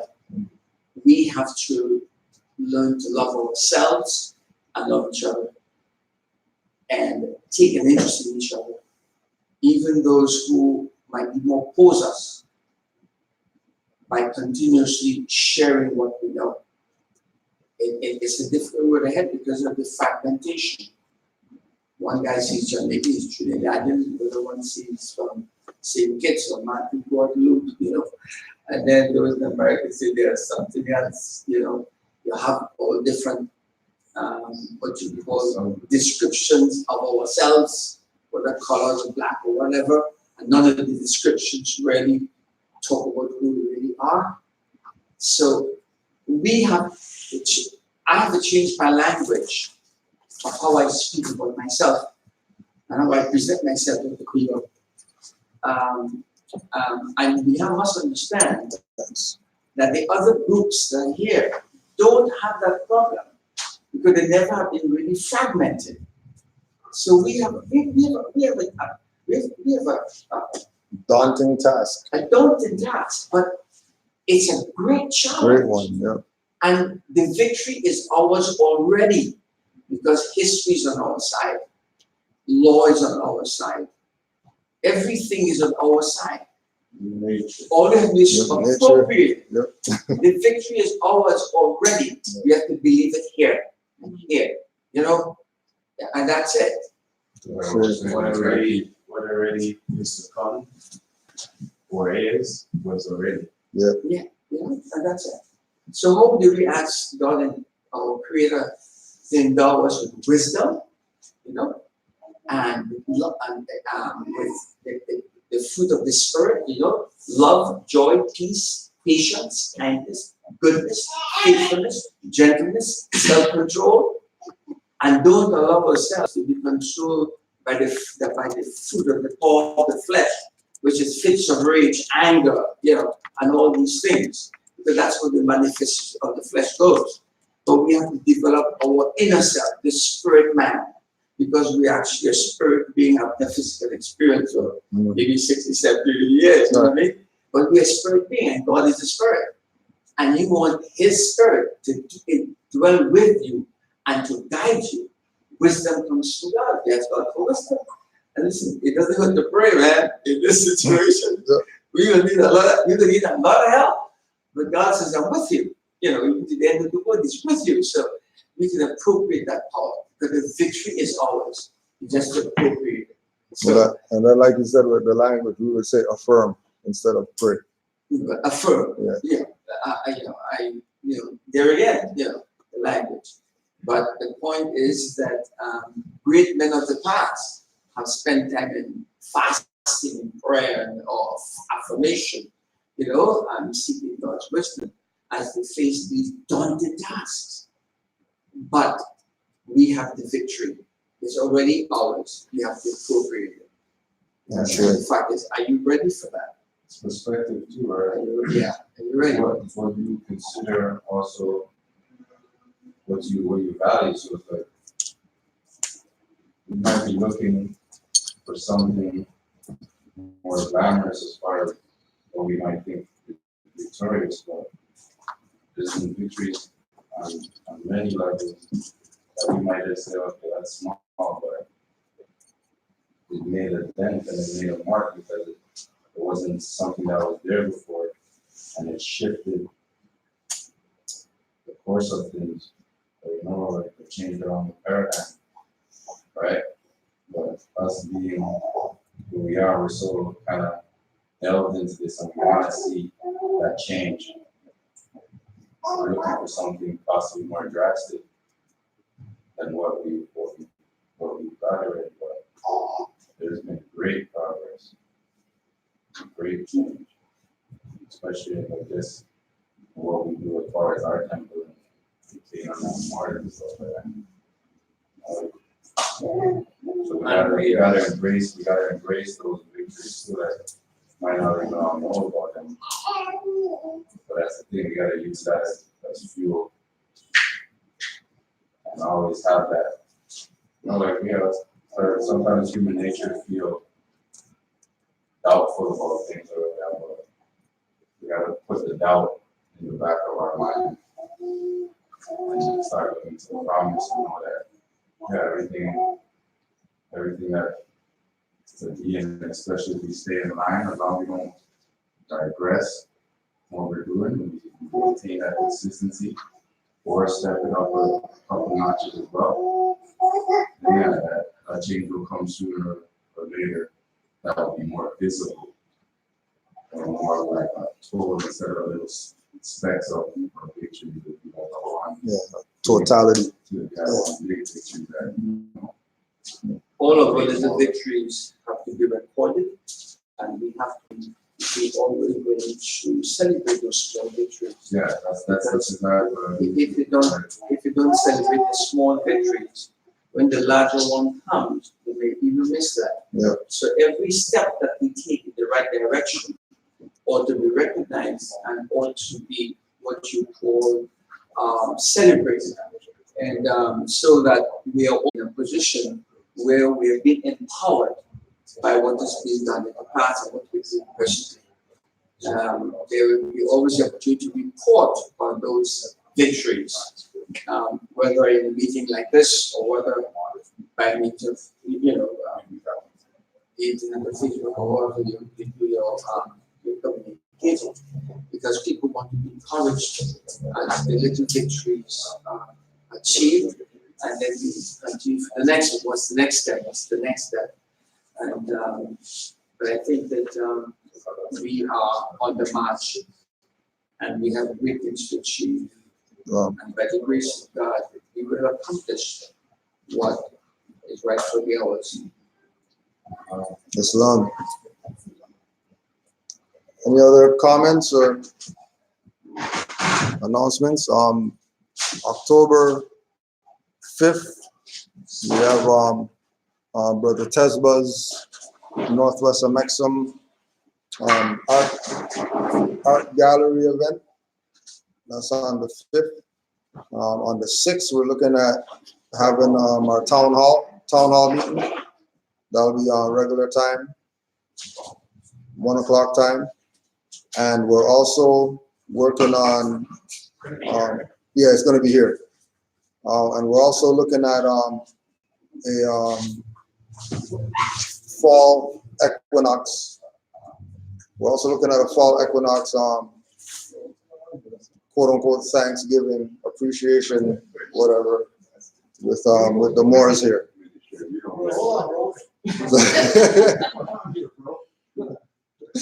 Let's stop the meeting right now.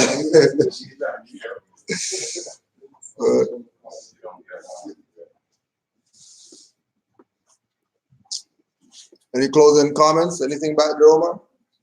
Just so we'll be probably having a autumn equinox Feast. feast. That might be the first couple weeks of October somewhere. We'll be on a Sunday. We'll have 5 principals catering, supplying the food. We're going to be going to Ottawa at the end of October again. That's what the Ottawa like last time.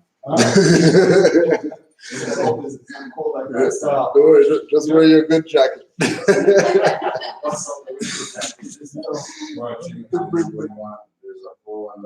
Well, yeah, we also have some coconut drops, coconut cake in the back. 2 notes a slice, 3 notes for a buck. There's only one left? There's one. I'm taking one, but I was going to say both, but someone No, the $2 slices are pretty chunky, so we'll be all right. You took the most choice.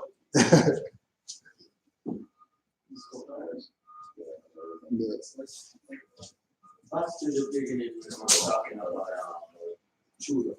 Yeah. Creamy trees. Yeah. Isn't like the black means pale. Yeah. Pale face? Yeah. Yeah, talking about himself. Yeah. Doesn't have to apologize for pale face. Right? Yeah. That too. So that could be some sign of a signal that's Yeah. It could also be the sign of, that's why they said brown face too. So they could, to get away from having to be telling on themselves.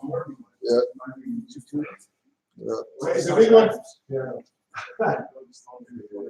The full, you say the long ones are $3. yeah, the full loaf is $3 and the $2.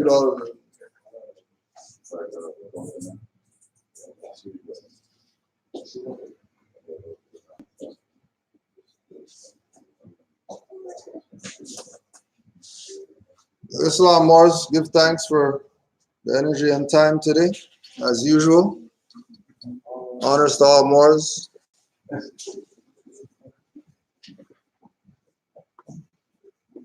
We're just gonna close out.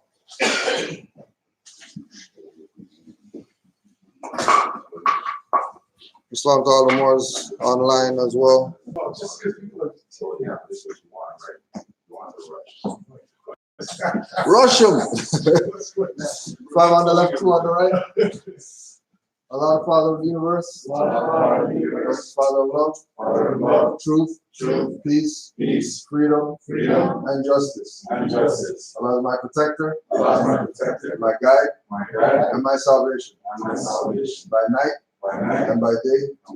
His holy prophet. Noble Juali. Ashe. Islam.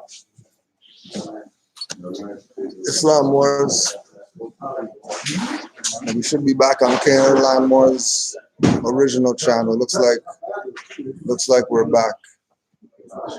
We might be back over there. But stay tuned. You'll see what's good Tuesday.